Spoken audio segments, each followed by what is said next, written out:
You don't close the rip. You hold it back until someone can extract the civilians. Then you wait for a prime or a soulbound.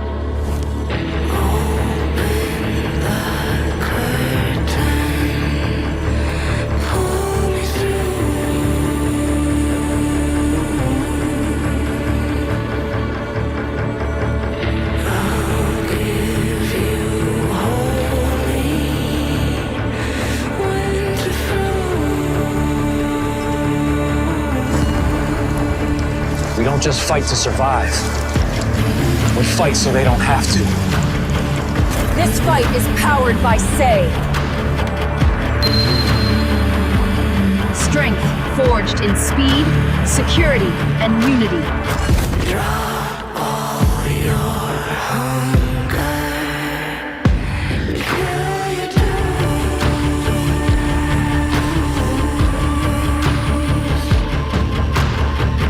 so give me shelter.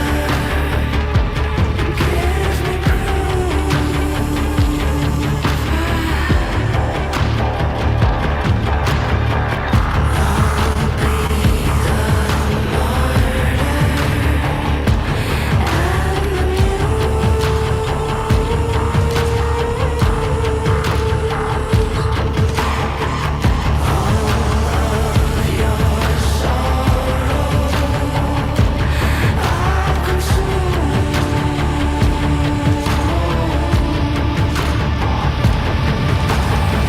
As a young boy, I had this fantasy, this dream, that I could one day become this warrior who had the power to change things in this world, to set right the injustice, to defend the weak, the innocent.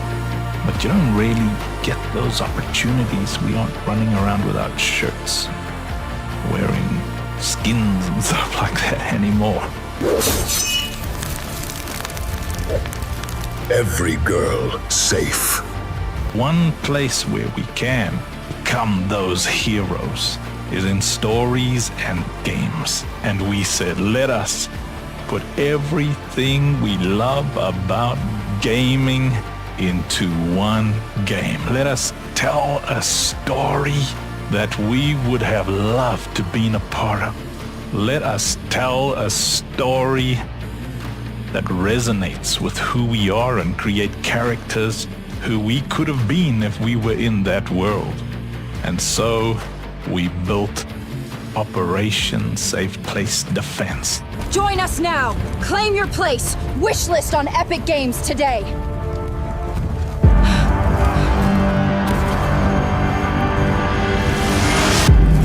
We need you, Commander. Go and wishlist now. We need you, Commander. Andrew, I'm part of the Operation Safe Place Defense development team. We are very passionate and fired up to create an incredible product, and this is our investment presentation.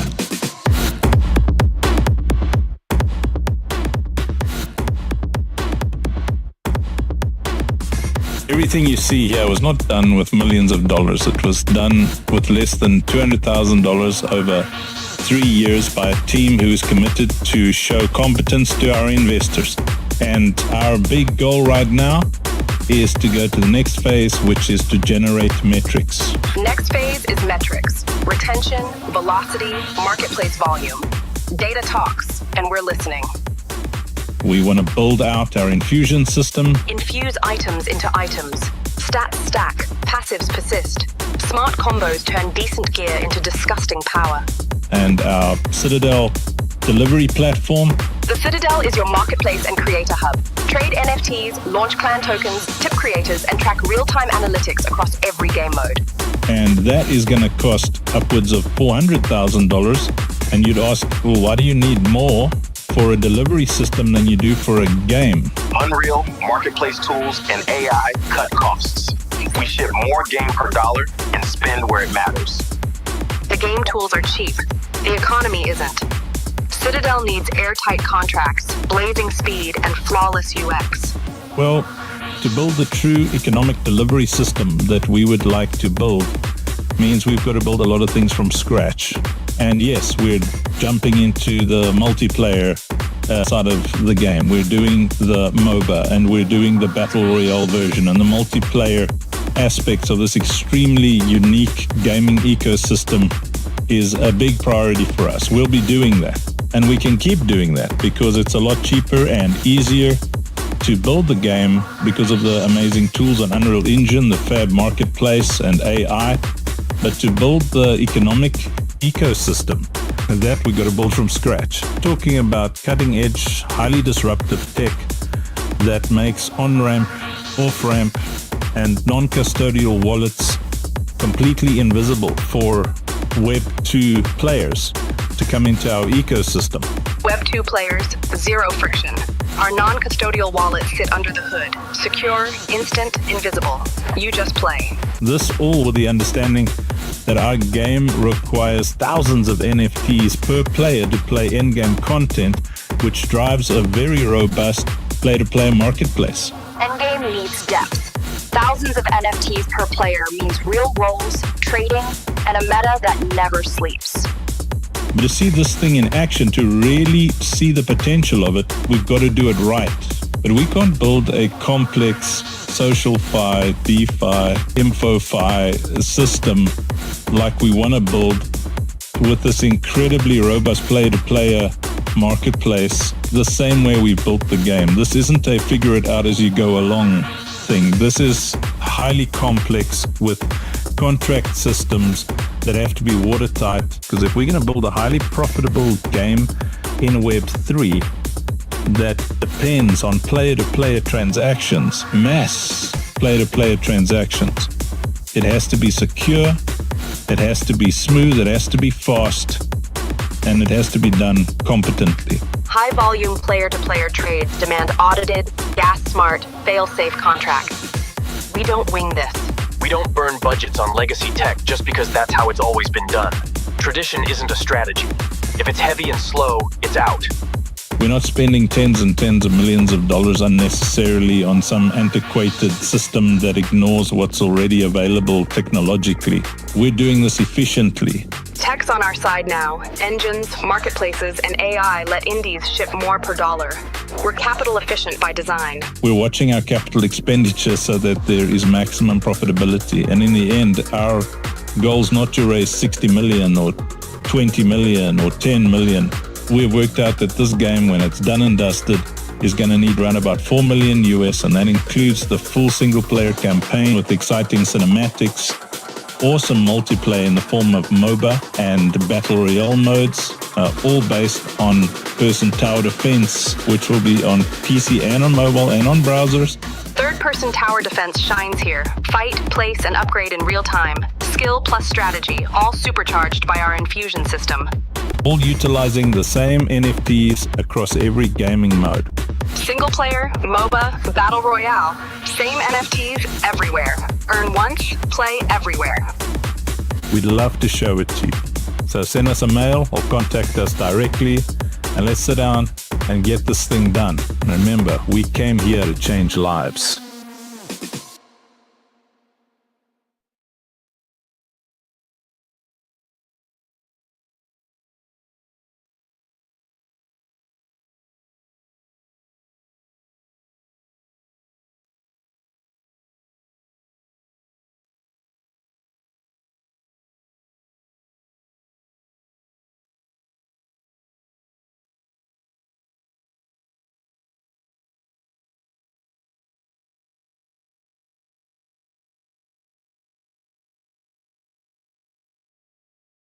We got your questions for Uncle Funk. Let's hear it for OSP.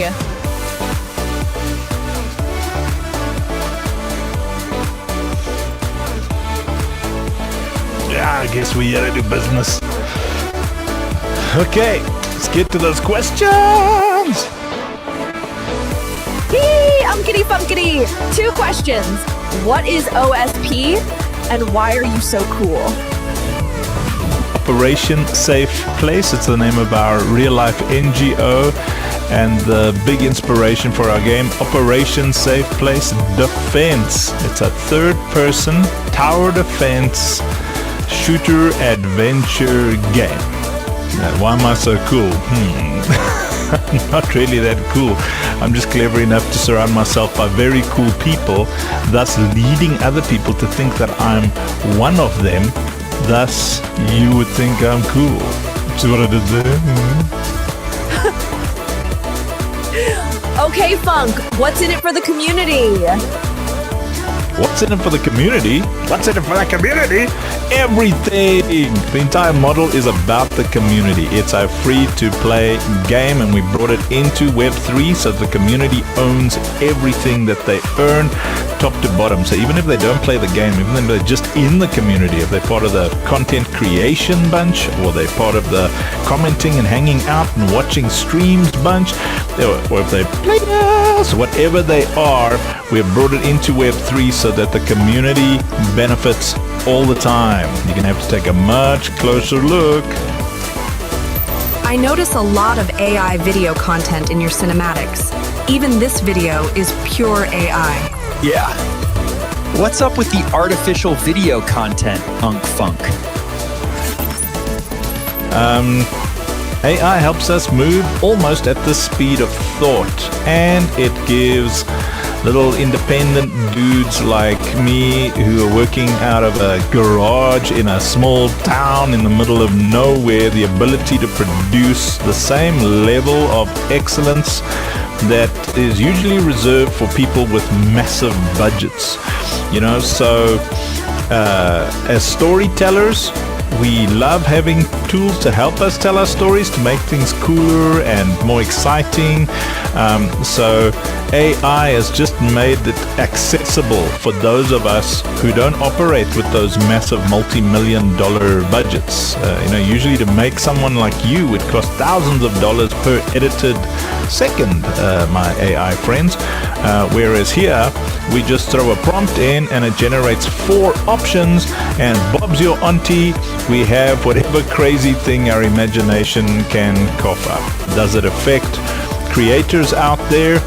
Well, if you're creative and you have better tools to be creative, you can become more creative and you can actually become more efficient financially as well. So the reason we use a lot of AI in our storytelling and our cinematics is because we finally can tell stories at the same level as the AAA guys.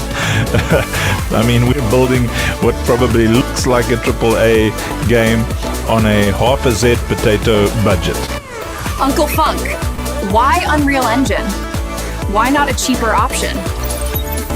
Well, I'm going to try and give a short answer for this because a lot of research happens before you choose the engine that you're going to build your game on.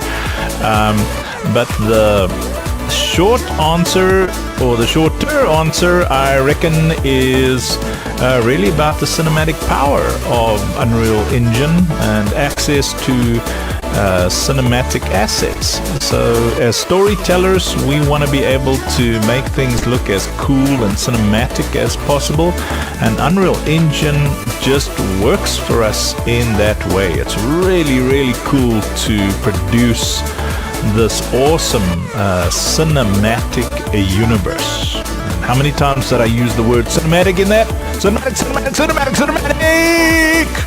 Hey, Uncle Funk. I notice a lot of assets from the Fab marketplace. Why use so many?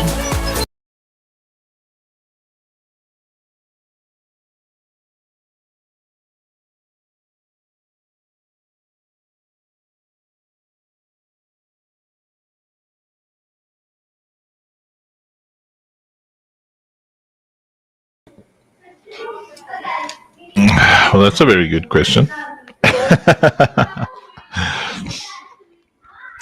So the reason that we use so many... I still got to finish this edit. It's pretty fun. The reason that we use so many assets is because they're ready to go. They're ready to rumble, So we don't have to pay, tens of thousands of dollars for a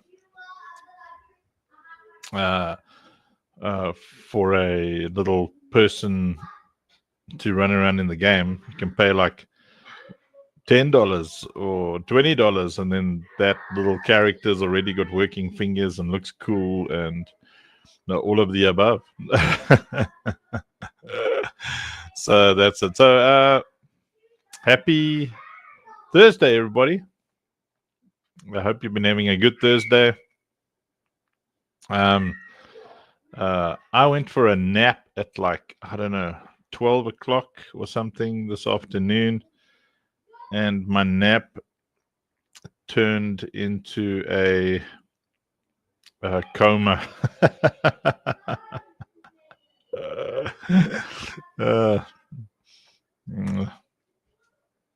Sheshi. Every time I see Sheshi, I think, we got to do that mobile. We got to do that potato version. We got to get stuck in. What's going on? Why are we not doing what we're supposed to do? What's going on?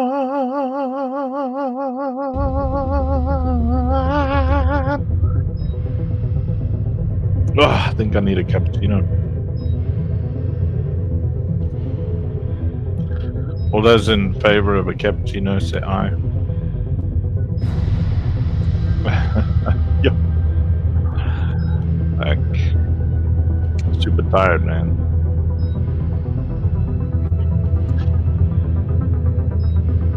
Oh, we've also got the X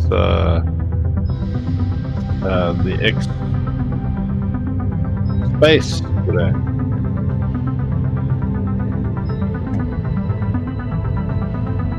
Vitamin B.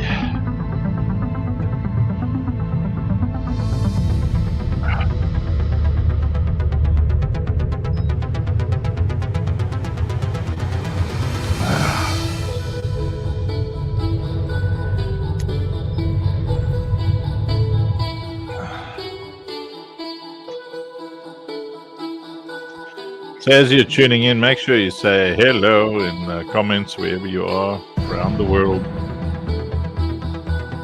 Sometimes the comments on StreamYard from all the different Facebook things take a bit longer to show up, but I do respond immediately when I see them.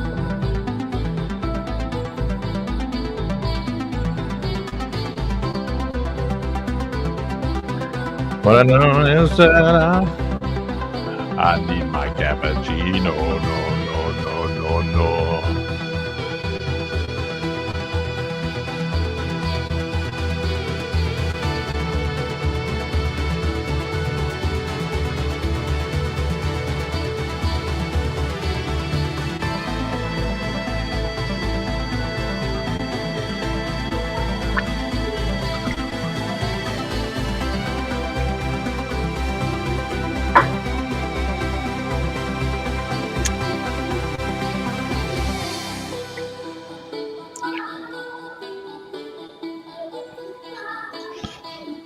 No. It's a great post by Rafiki.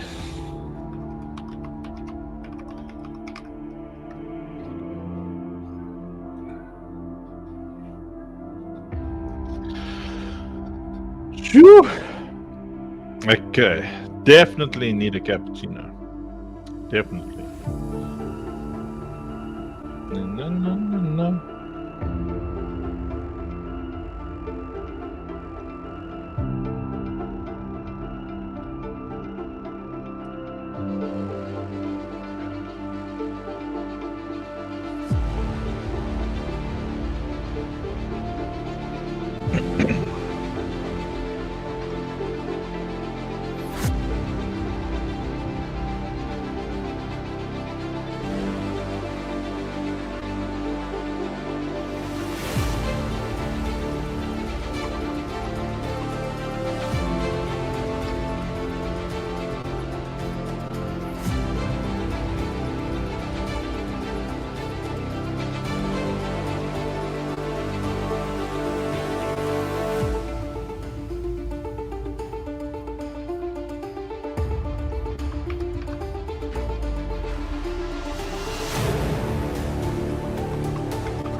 Sorry,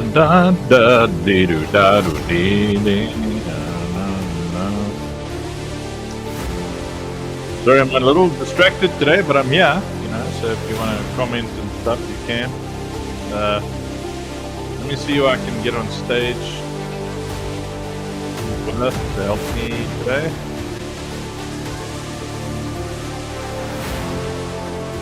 Right, yes.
Yeah, me too. My jam.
I'm having one of those days today where I'm just like bopping to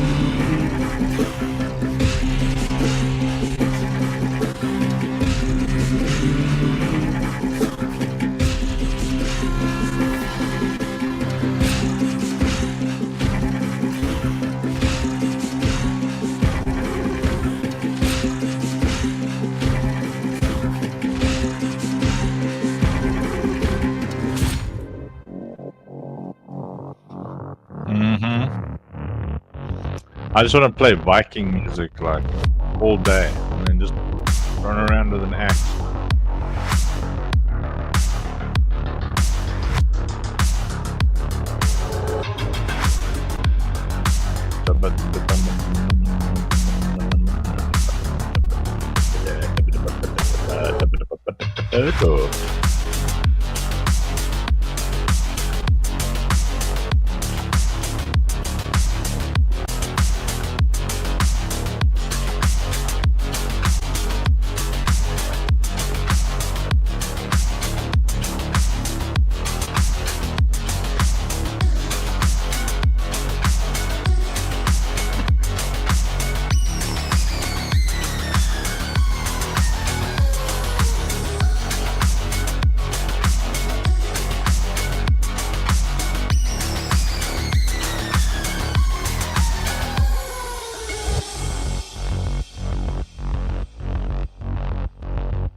I'm in the kitchen making a cappuccino. You know, I make my cappuccino. Yeah, make my cappuccino. Cause I'm not awake, but I'm live at the moment making my cappuccino. I'm here in the kitchen and everybody's looking at my empty seat while I make myself a cappuccino.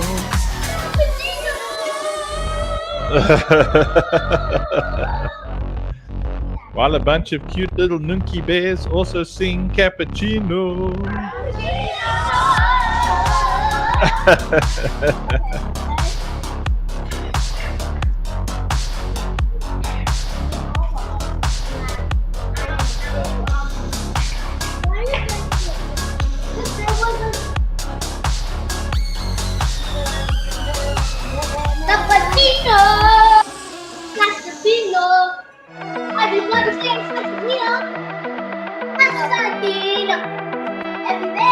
Yes, we're singing the cappuccino.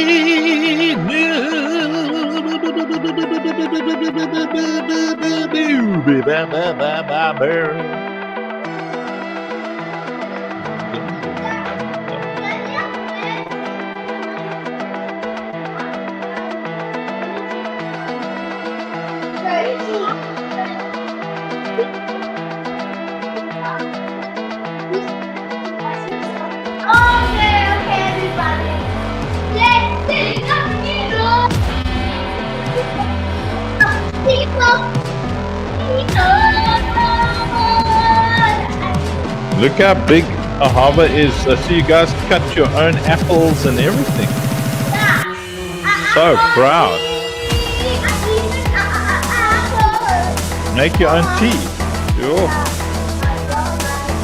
Okay, now you girls have to stop growing so fast now. Where my baby's going now?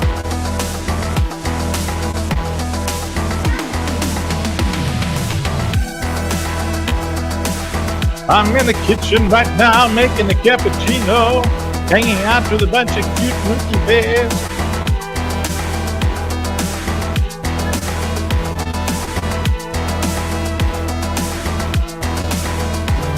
While one of the children playing Roblox has got a baby in a bed that she's about to throw off a cliff.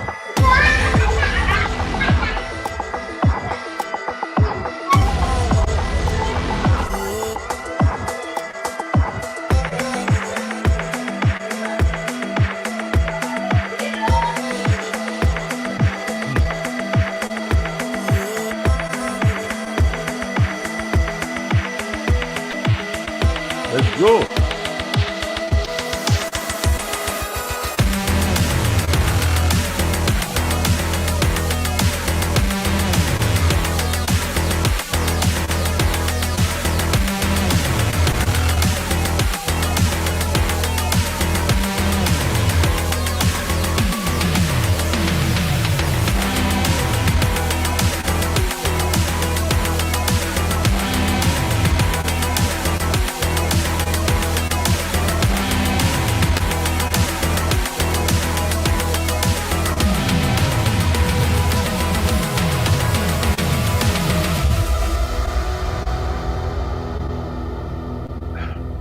Don't you ever wonder about how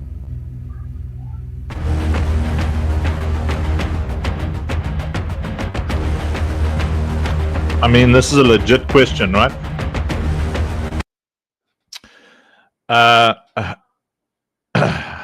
And I wonder about this often. Let me just get this off the stage here. You know, like how like food takes hours and hours and hours to prepare, but then you just eat it. Like I just took how long? Like 3 or 4 minutes, you know, boil the kettle, make myself a cappuccino. And when I drank that thing, I mean, I just drank it now. It's gone, you know, so it's like some kind of complexity in life, man. Huh? There's some weird, I don't know, there's some weird thing in life about how long it takes to prepare something, and then it's just suddenly gone because you ate it. Like a chef prepares this awesome food, has to wash all these pots, wash all the dishes. There's so much stuff that happens there, and then let me close the door. The kids are having fun. They all got friends over. Are you all okay? You can have fun. I'm just closing the door because I'm live, but you can continue making a noise.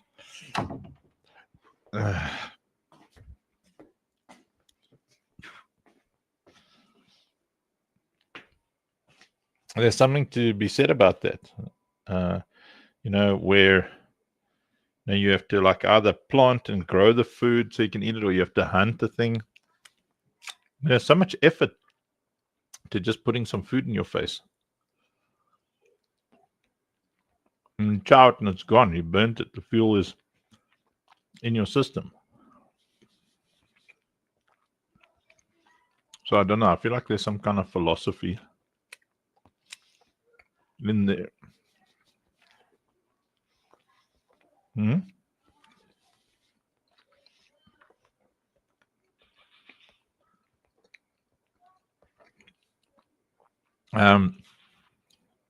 So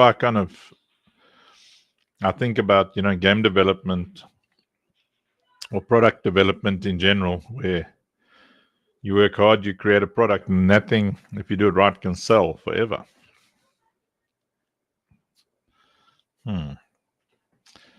Anyway, I'm like super tired today.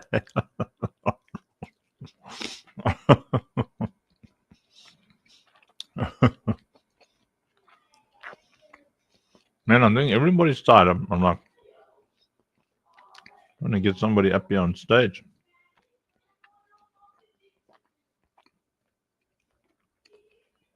Let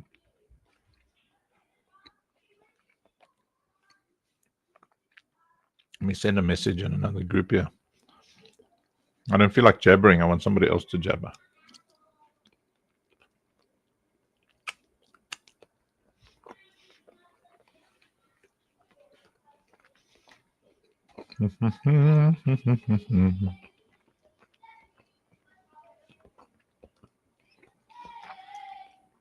Awesome. Senior choice.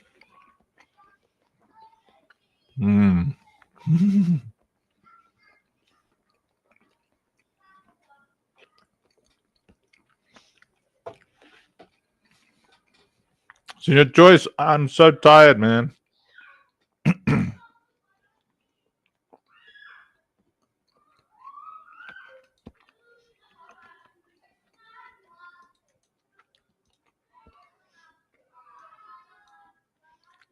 See ya. I need to grab the stage linky.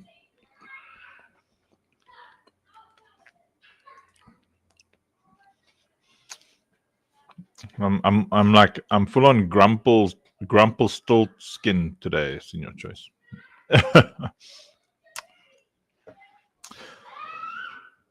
The cappuccino.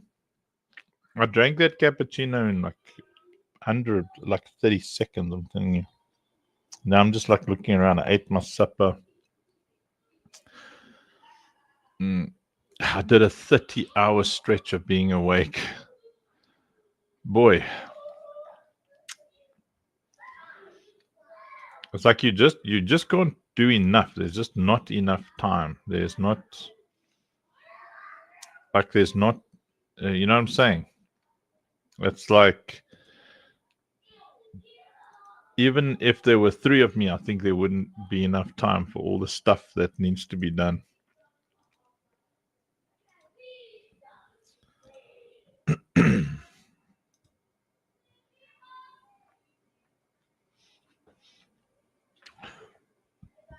Let me see if there's some other cool video that I can jam up here while I try and find a sweet tea or something and get my energy up. I did have a nap, you know. Actually, 12 o'clock I went for a nap. And I mean, I need to like chat to people about tokenomics and stuff, because we're building up towards the TGE. Team moving even when you rest. Yeah. Amen. Yeah. Yeah, we need some Naruto. There's other skills I'd like as well. Let's see. Something.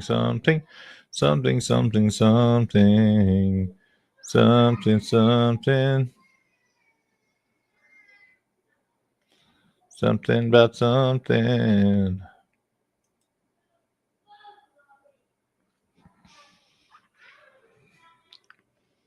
I wonder if I downloaded that. I remember I was playing the Katsu video.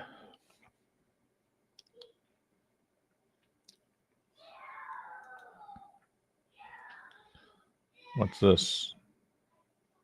Is this a Katsu video? You see? Every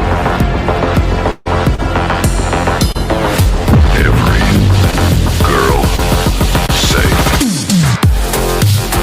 Ah, there we go.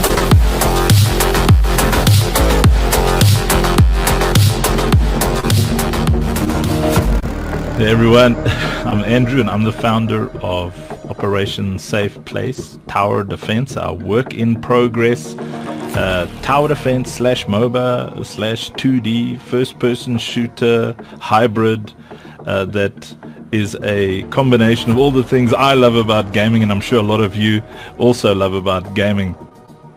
But what I love most about games is rich lore, rich storylines, character development. I want to fall in love with characters when I'm playing them and be sad if something happens to them and be excited if something good happens to them. So in our story, now obviously, this is built around what I'm excited about, and I'm hoping that you're also excited about the same things. In our story, we've got this normal trinity that you would see when you're playing massively multiplayer online role-playing games, which is the healer, the damage dealer, and the tank. And in this case, we've got the healer, who's Lucille. She's also going to be a mint, probably the next mint after Katsu. And then you've got Crispus Flavius Maximus, 2,000-year-old mage who mentors this trio. And then you've got Abdal Matin, who's the tank, and he's obviously of Arabian descent. And I love that he's very much inspired by some of the I guess you could call them antagonists, but they were a little bit protagonistic in the Kingdom of Heaven movie. I really loved some of the nature of what was presented there. So as a warrior, he's very, very honorable, massive dude, and you'll experience the entire game through his eyes, his narration. And then Lucille, the healer, is just this beautiful, young, innocent girl, and you just go on a journey with her, and we really try and get you to sink in with her journey and fall in love with who she is.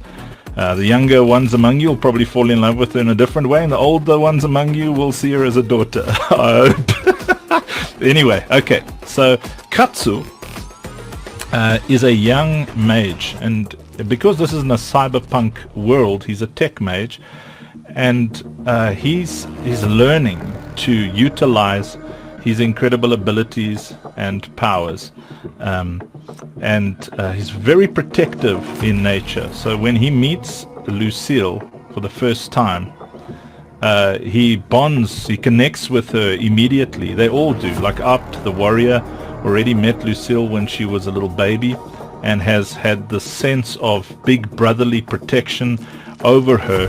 And as you meet Lucille and Lucille grows in the game and in the story, you'll see that she later on, as a healer, gets the ability to protect her fellowship or teammates as well.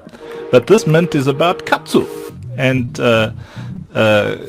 Katsu for me is kind of, you know, when I was a teenager, I always had these fantasies of, you know, like saving the day and being kind of this hero, and I read so many fantasy novels. My favorite was The Belgariad and the Malloreon by David Eddings, and if you love reading fantasy books, I reckon you just go give them a read. So good.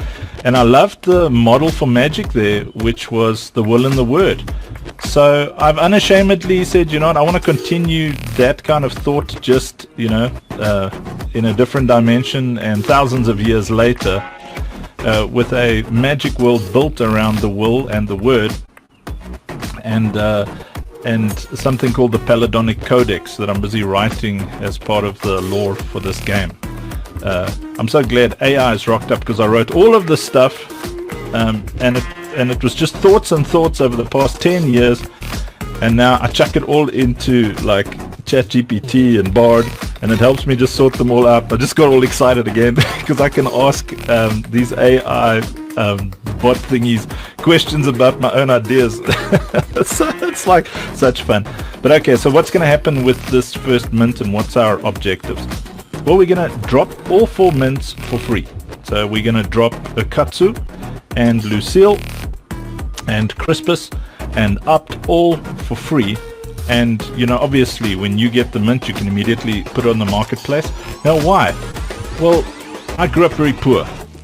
Not like super poverty poor, but poor enough to know what it feels like to really hurt when the barrier to entry to a community is too high for me. And this being crypto, often people don't have the ability to even get a wallet. I think about very few things more than I think about lifting people out of poverty. And something like a mint that is free excites me so much, because thousands and thousands of people who play our game will be able to come into this universe for free and then actually start to build themselves up, to work and grind and get where they need to go. We're in the process right now. I'm sure by the time you see this we will have done it, but we're installing an awesome quest bot into our Discord, and building up the community there. So when you watch this later, have a look at how many people are on Discord. I mean, if you watch it now in the next month, there's only like 300 people in Discord, and I think maybe 1,000 or 2,000 people following me on Twitter, and hardly anybody following Katsu. I only set him up 2 or 3 days ago. And maybe if you watch this like a couple of months from now, hopefully there's a lot bigger numbers. But what's going to happen is we're going to do a free drop, and you're going to be able to give it value yourself as a community, and the questing system is going to help you build that community so that this mint ends up being given value by its own community. And the exciting thing for me is that we're going to take years to build this game. There'll be beta versions playable and stages playable to the members of the community as we develop it. You can watch other videos on my profile about what the game's going to look like and feel like. I'm going to try and be as transparent as I can as we develop it. I just don't like to show things that look in their beginning stages, because people tend to make early judgment. That's ugly. Yes, it's ugly. We just started. We're working in the Unreal Engine, so it really excites me. But I'd like you to fall in love with Katsu and really get into his rich lore. I'm also going to put that somewhere. I'm not entirely sure where, probably on the website or on the Discord. Still figuring it out as I talk to you right now. But this mint is going to be exciting. It's going to give you a foot in the door. It's going to help us build the community, and it's going to introduce you to a lot of other rewards that we're working on. And I just want to thank you for watching this whole video. I know I talk a lot, but I'm so passionate about this project. I've been waiting to do it for 20 years, man. I've been playing games and reading so many fantasy novels and sci-fi novels, and just absolutely binge watching any sci-fi series, fantasy series, so if that's your world, I invite you into our community. Come in there, give your input, share your passion. This is a community driven project. It's my passion, but I'd like it to become our passion. So get ready for this mint. When it drops, grab it. When Lucille drops, grab her. When Abd al-Matin drops, grab him. When Crispus Flavius Maximus drops, grab that one. And you'll also find out about how you can get the free playable NFTs for the current 2D beta game itself. Now, if this video is still up months from now, you'll probably get to play the 3D first-person shooter version of the game, which is so insanely good looking and cyberpunky and hologrammy and stuff. Anyway, let me just stop. I'm going to drop alpha here.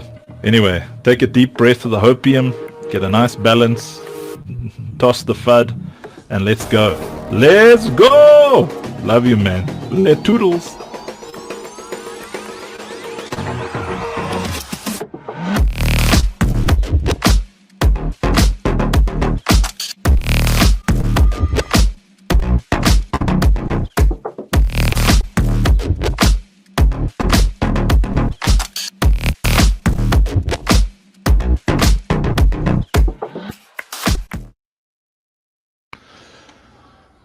It was a bumpty piddly bumpty poo. Watch out for the piddly bumpty, it will poo on you. Bro. Even bro.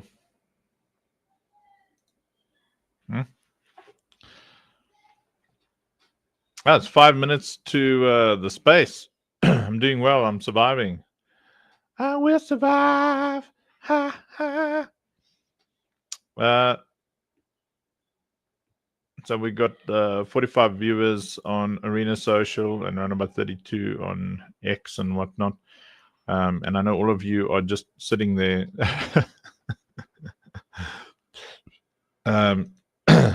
You know, with a little stick saying do something. And my response is, I really want to do something, man. But there are certainly some fatigue issues happening here. Yeah, every now and then I get this tired. I think I pushed it a bit hard. Yesterday I did like a 30-hour work day. Roy! Yes, Roy, you're amazing, man. So Roy and the dudes over here are working so hard on our. We've got like a local political campaign that we're busy with, and I'm just obsessed. It's part of our NGO focus. You know, we want to be able to even have political power in this region so that we can take care of everybody, take care of the kids. Because, you know, sponsorship money is one thing and private money is one thing, but government money, that's big money. You can really, really do things, especially if you have an automated system that is AI driven and it's on the blockchain. We're working to revolutionize how we work with everybody, how we help everybody, how we change lives. I feel like I need like an injection for energy. I swear. I'm like tired. Probably gonna sleep like I think I'm gonna sleep like Wednesday. You know that chick. It's funny that she puts her hands over her body like she's dead. She wakes up like she's sitting up in a coffin.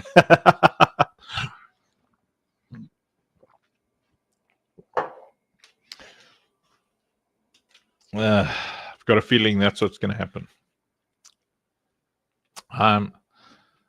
We are your energy. Yes, Roy, you certainly are. Man, I just ate a chocolate. What else is there? What fake energy stuff is there? Spicy Mexican flavored mix.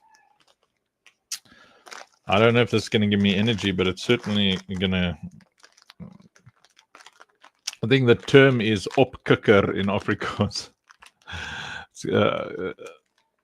Opkikker makes you perky. Afterburn.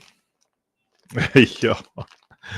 Listen, speaking of afterburners, well, there was no afterburning involved, but so I was on a phone call this morning So I mean, I did it was a full 24-hour work cycle thingy, and then what's this OSP stats? Thanks, Rob. What is this? What is love? No, there's a PowerPoint. Oh, look, we got stats. I'll share this. So it was like a full. Sorry, I just got to close some things so that I can open some things. It was like a full 24 hours plus probably another 6 hours. I was so tired, so I'm on a call, and I'm like, okay, listen, I'm on the call. It was actually with Rob. I said, listen, I just want to go to the loo, maybe have a nap, and then I'll call you back. And the last thing I remember was going to the loo. I don't even remember finishing the loo, going to bed. I just woke up here downstairs. I hope, like, I don't know what happened in between, really. But I just woke up upstairs, like the whole. I'm set up in the garage because I like space.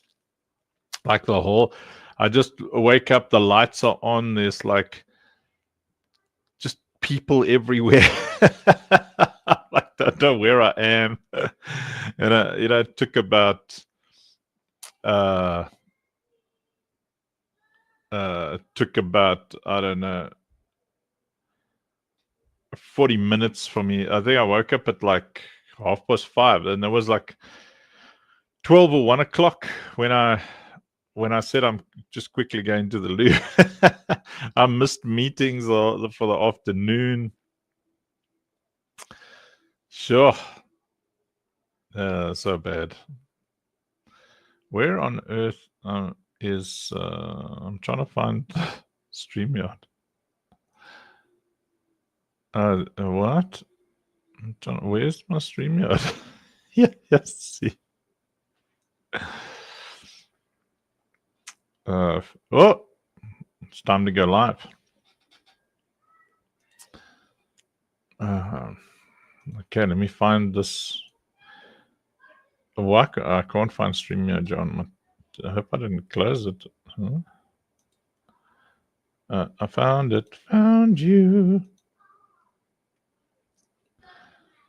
Okay, so grabbing the Operation Safe Place account, switching accounts there. At first I was afraid, I was petrified. Then something by my side. And something, so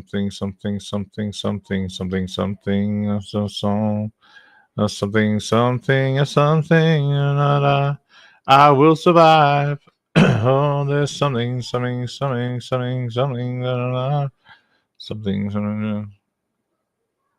Yeah, your body's telling you to sleep, but not to fall asleep on the loo. Yes. That is the truth there. Okay, so there's X. Right, so I gotta find this in your choice. Here's listen live. Start listening. All right. Okay, so now I'm going to go there, and so sharing is caring. You guys will be able to hear that audio. Audio, audio, audio, audio, audio, audio, audio. In my mind and in my car. Something. And now, I need to share it on StreamYard as well. Banana.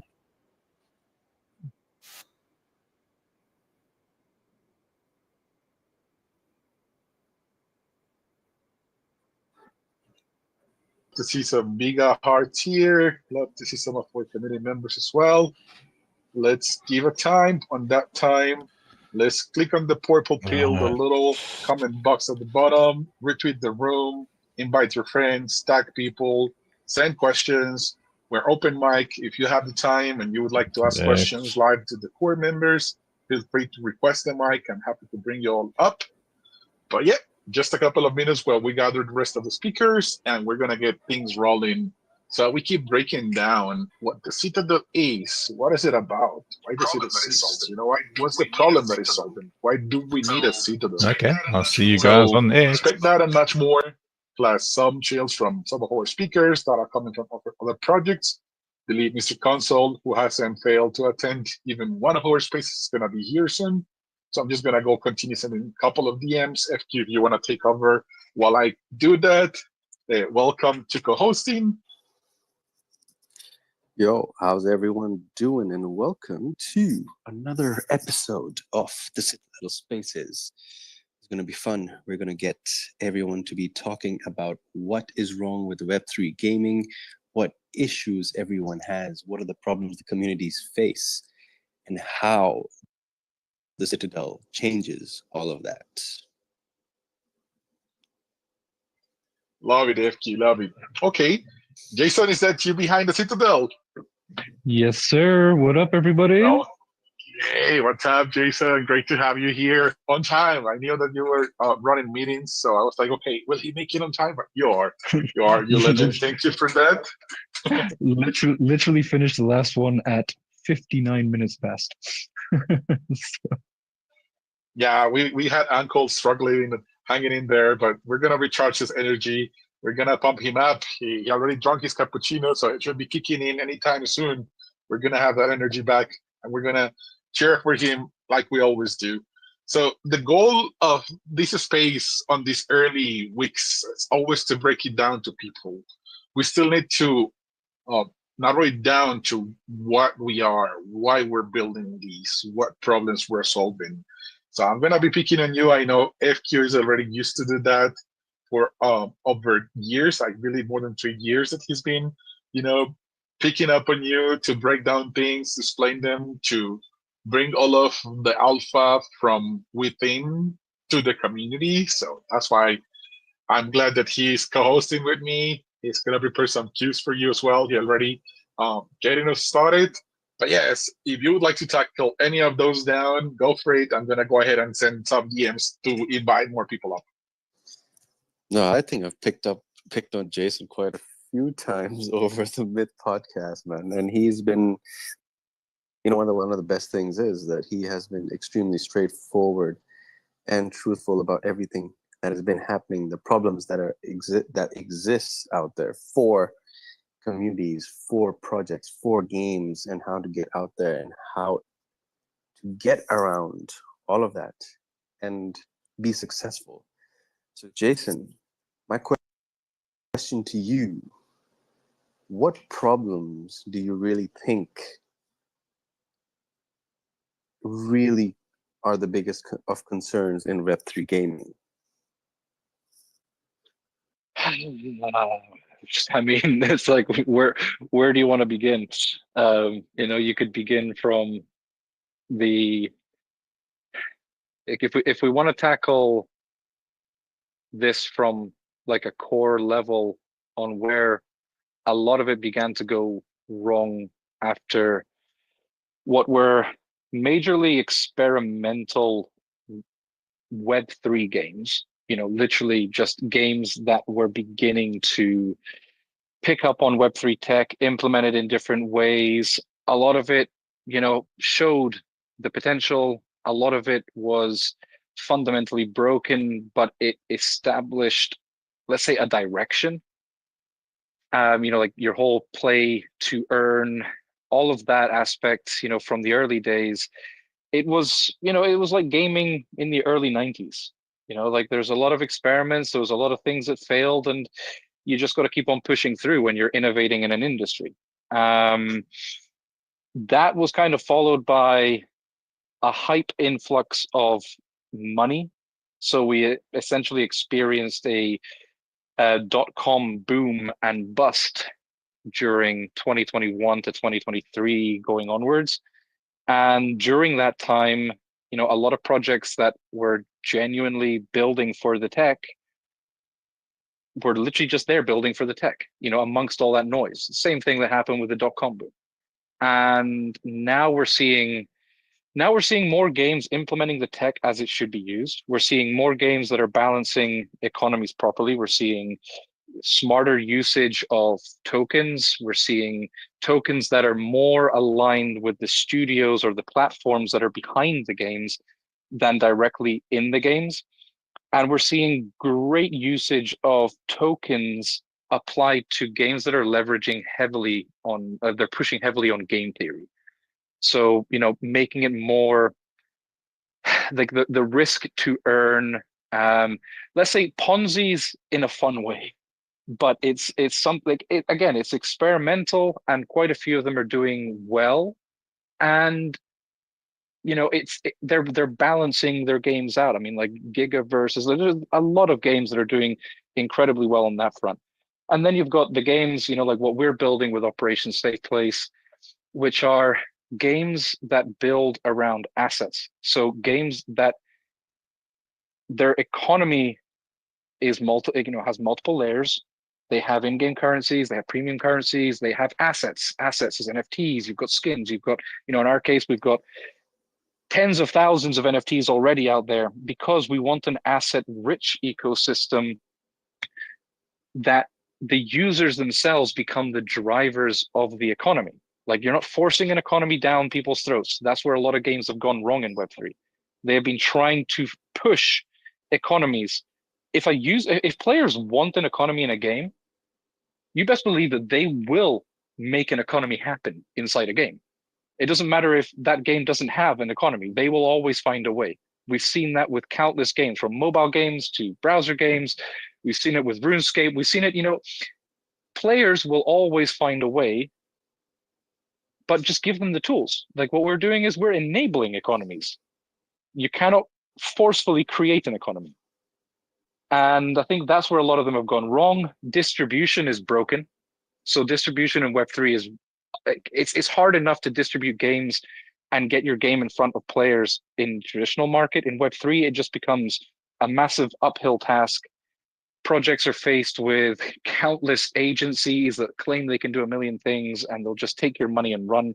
They'll charge you 20 times more than a traditional marketing agency for a game. They'll bring you low quality to just botted users. And that often breaks projects as well, because a lot of the founders and a lot of the teams in this space are first-time founders, and there's absolutely nothing wrong with being a first-time founder. But this industry needs to mature on that front. And like what we're building with the Citadel isn't just for us, it's to help other studios, it's to help other games distribute, build communities, give them the tools so that their communities can then build clans, be able to leverage rental systems where applicable, allow them to monetize themselves from a platform, distribute, be discovered, give them access to the kinds of teams that we know from, streamers, micro streamers, open up all of these doors and give them the best opportunities possible to actually have successful launches of their own games, get them the players that they need, and grow. That's, it's not an impossible task. It's just the whole space has been pretty broken apart. It's very tribal. Loving your passion, Jason. You're covering lots of the problems we've seen in the space over the years. But despite of so many problems, and you're just mentioning a few, because security concerns, hacks and wallets getting compromised here and there, especially when there's tech involved and when there's, liquidity involved, is always a concern. What's the reason behind the stubbornness and the never surrendered attitude that I think every member in our team possesses, and that deep belief of our industry having the potential of changing lives? What is that all coming from? I mean, listen, there's always going to be a trade-off, right? When a new technology comes along, there's always going to be a battle of the people that are, looking to build on it and use it, and those that are looking to exploit it. And, people the drive for self-sovereignty, for your that whole thing about ownership and decentralization, it has come over the past few years, especially with a lot of trade-offs. People can be affected by hacks, social engineering. They're just getting more and more creative with it. But at the same time, it's something that is worth it to give people the opportunity to be, in the case of finances, in full control of their own finances and what they hold. In the case of the assets from games, in full control and able to trade and able to, earn and grow with a game that they love. It's one of the things that we're going to be implementing in the Citadel is an active AI that is, one, constantly scanning for threats, updates globally as well, so it can actually notify users of, let's say, security breaches or best practices, so that people can keep up to date with best practices for their own security. Like, we believe in people, having control over everything, but also giving them the tools to protect themselves, because there's nothing worse than, it's bad enough if you yourself, get hacked. But if you have a platform and a user on your platform, even if the wallet solutions are non-custodial, you as a founder, you as a project owner, that affects you massively when you see people getting compromised. So, we firmly believe in education and providing people with the tools to actually protect their assets as well as own them. Amazing, Jay. We're getting more people up here. X is doing the thing of rugging us here and there, but we don't surrender. Mr. Console, thank you for hopping up as a co-host. You're a legend. You haven't missed a single episode. You're always bringing the bigger vibes. So I'm always excited having you around. Happy to support you back as well, because you are one of them builders that is being here over the years through it all.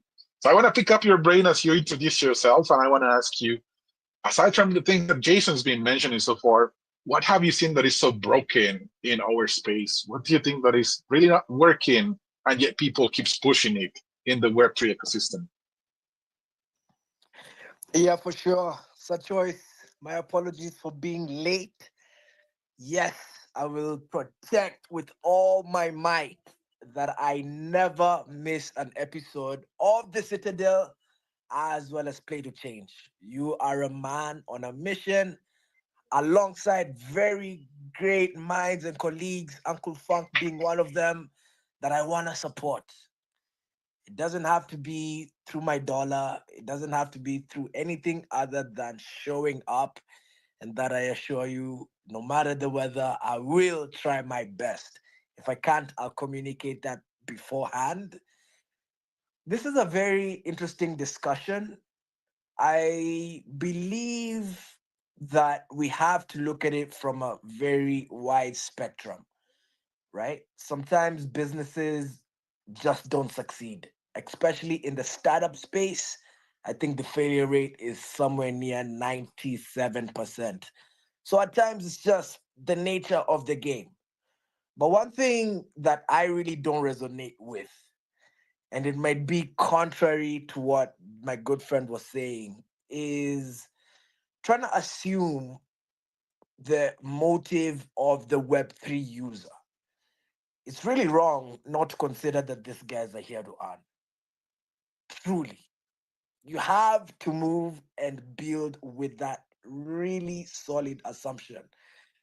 When you think you're giving away running an airdrop or incentivizing users who are here to stay, not understanding that they're here to earn and they'll vanish as soon as that's the only thing you're providing, my friend. Yeah, King Boo Boo, you're throwing out the laughing emoji because they will wipe you dry and clean. They will. So one thing I think from builders is this naivety or lack of experience about dealing with the Web3 user. They keep pushing this narrative that does not serve them, and at the end of the day, they end up really getting burnt by pursuing marketing strategies that do not retain users. Yes, it gets people in, it gets people excited, but that moment the vault runs dry. Hey, hey, I can tell you these guys have no mercy. Mercenaries have no mercy. They are only loyal to the gold. So that's one thing that I would say people still do, especially on the supply side, and they just need to stop to. They need to start treating people as people and building communities the right way, which you guys are doing here extremely well.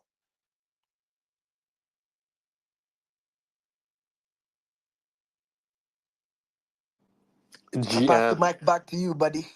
GM. I will assume that third choice has been rugged, and I Oh will no, take it he's over from here.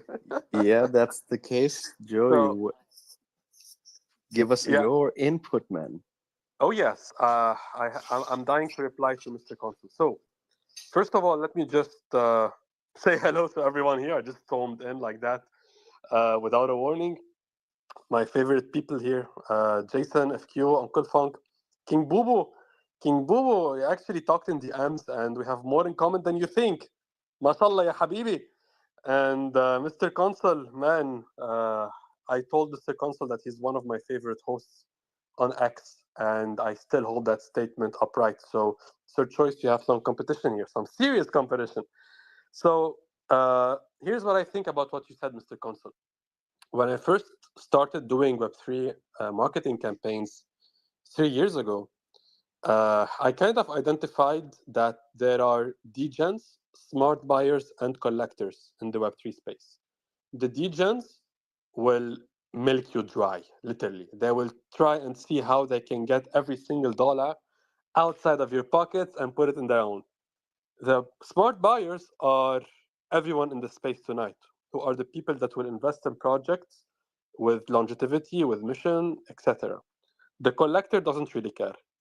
He's just going to buy something because I don't know, he liked the picture of the monkey, you know. So the collector doesn't really care about these things. But as I grew to mature in the Web3 space and worked more and more in marketing, because I've so far been part, I think I've been part in 20 projects so far, where I've helped in some way the projects, whatever they were doing. So, as it is right now, I think that these people, the DJs that you were talking about, Mr. Kunsal, I think they are the most important part of whatever you build. And let me explain. I think that DJs come with a contract. They tell you, I am here to invest very short term and cash out my investment as soon as possible because I am not a long term holder. I want to make a quick buck. But I will do so, and my friends will do so, and we all will invest with you in a very short period of time, and we'll all try to make 10%, 20%, 100% of our investment back. But because of that, we're giving you social proof, we're giving you testimonials, we're giving you engagement under your posts. So it's a win for you because we're giving you free marketing, and it's a win for us because we are making quick profits. And everyone here is happy because you don't want us to stay in your project because we are going to sell eventually. So really, I think that if you run a campaign where you account for these people in a smart way, these are your biggest assets. So for example, with Citadel, 2% of the token allocation is going to be airdropped. Now, a skeptic might say that's a terrible idea. Why would you want to give tokens away like that? Most of these people are going to sell the tokens. So here comes the interesting part. What are the requirements to receive those tokens?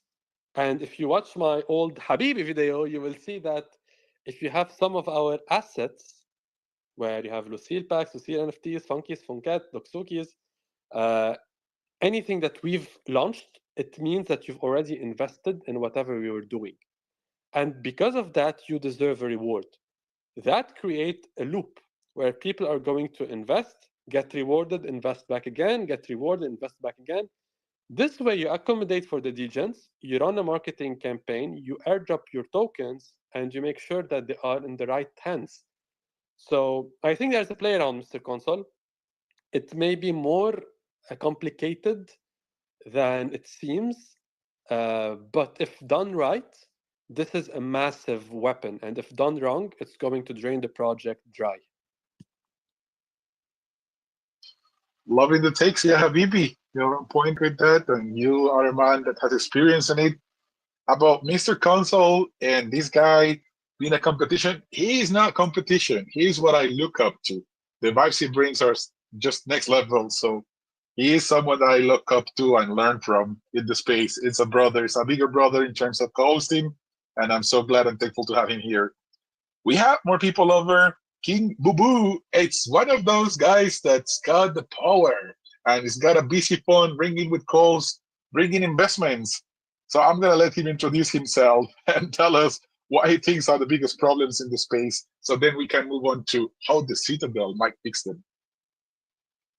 GM, or good evening, or good night to all you beautiful gamers. Man, shout out to you guys. First of all, I see the hustle in the background.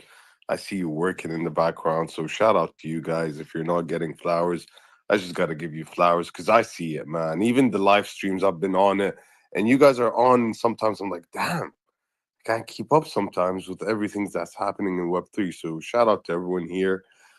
Hope you're having a blessed day. And hey, I have a lot of questions coming to the Citadel, but one of the things is checked it out. I love the quality in it. I love finally like Web3 can show like, hey, in gaming as a gamer, quality first, right?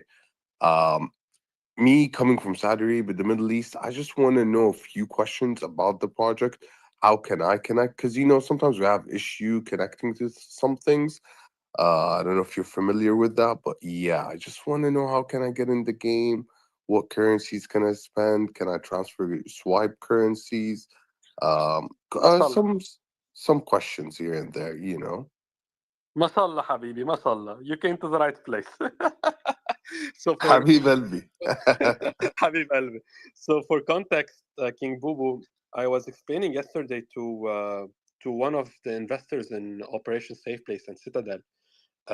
He was very confused. He came from the Web2 world and had zero idea what Say is, what AVAX is, like how does any of this work.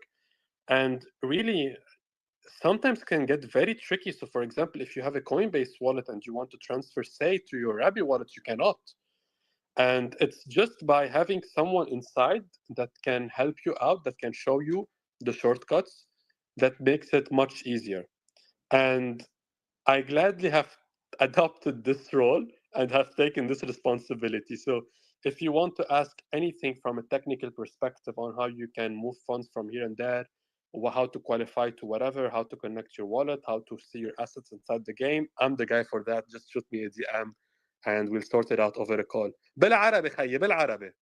Habibi, I appreciate it, man, because the issues sometimes here with like swiping and all that stuff. But I appreciate it. Definitely gonna DM you, and yeah, man, I can't wait, bro. And I appreciate you guys for all the work you've been doing here, and you deserve your flowers. It's very much appreciated, man. And like when it comes to the game itself and the tech that we're using, especially for onboarding users and users being able to interact, let's say, if they're wanting to purchase currency in game, or they're wanting to, all of that is being built alongside our partners Blockus, and it's going to be including super simple onboarding, like on ramp as well, so people can literally just get in there and purchase straight up from within the game. Like at the end of the day, we have to make games feel like games. We can't make them feel, like you need a PhD in engineering to get involved. And the whole experience, from users being in game to users being on the platform and interacting on the platform, all of that, we just want it to feel normal. People don't have to be worrying about, okay, so how do I create a wallet? Nah, the moment you sign up to Citadel, you immediately get a data staking wallet that is automatically generated for you, and boom, away you go. You link up a wallet. If you don't have a wallet, you can get it to create a wallet for you in your profile. Bam! All of a sudden, your assets, your wallet, all of that is there. You don't have to be a Does Web3 user. You don't does even any have to be a wallet Web3. does any wallet, sorry to interrupt you, does any wallet connect to it, or there's a few wallets? Um, there's the usual amount of wallets. So, for example, But MetaMask Phantom, and Trust Wallet, all those are good. yes, Let's go. Yeah, let's go. all. Now, there's no point in deviating from the standards. Like, we're not developing, our own wallet solution. We're developing the solutions that link everything together and enabling that.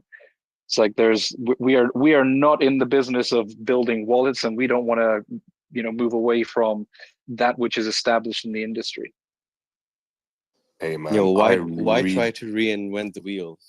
Just yeah, use the tools that are already out there. I agree with you 100%. And I really want to know the team behind it, the developers, because man, the graphics are beautiful. I've been watching the videos and checking stuff out. Me as a gamer, I was like, wow, excited. I was like, wow, beautiful, like great job. Web 2, it's beautiful, if you put it in Web 2. But for Web 3, unfortunately, with the misrepresentation of gamings for the last few years, sometimes that false hope or quality doesn't stand up to par. But man, I've been seeing what you guys are building and following. I'm gonna try to support as much as I can. So yeah, I can't wait to see what you guys are cooking. Well, we're blessed here with the presence of the visionary Uncle Funk. Unmute yourself, my man.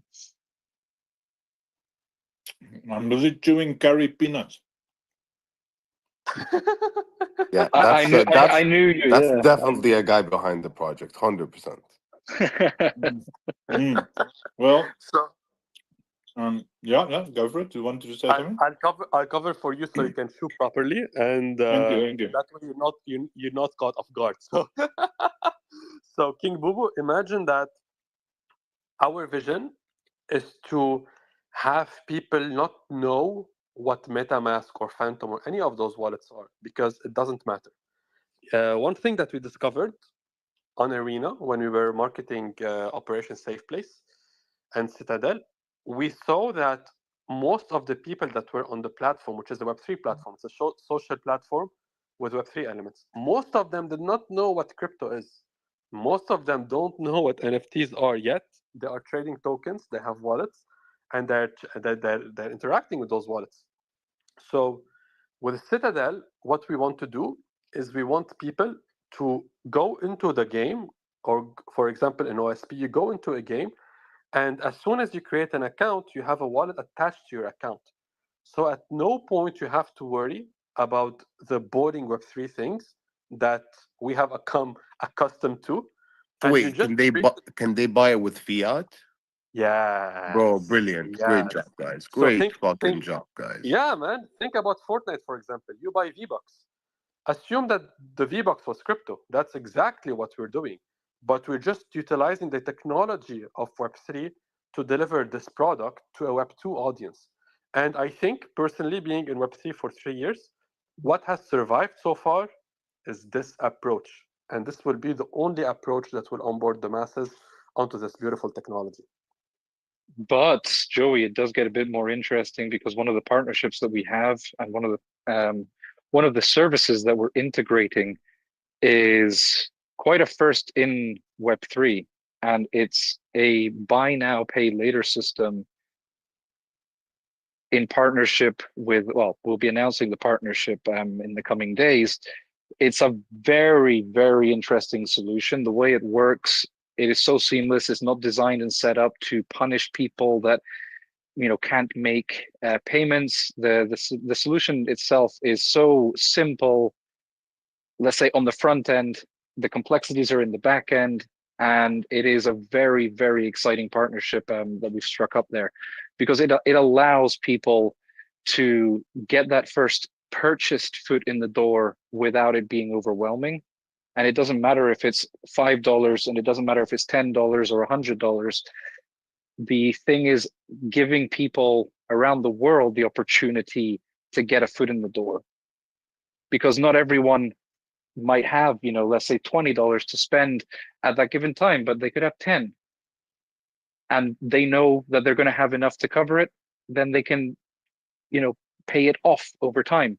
So it's about enabling solutions that make the whole experience accessible, fun, simple for every single user. You're dropping alpha here, Jason. And I think the nice thing about Web3 technology is that you may put it in order for $10 and pay the 10 later, but that $10 you just paid might turn into $30 in a day, where you'd already cover what you would have to spend eventually. And that's really the beautiful thing about Web3. And I'm committed to teaching everyone who comes on board on how these things work and why we love the space so much.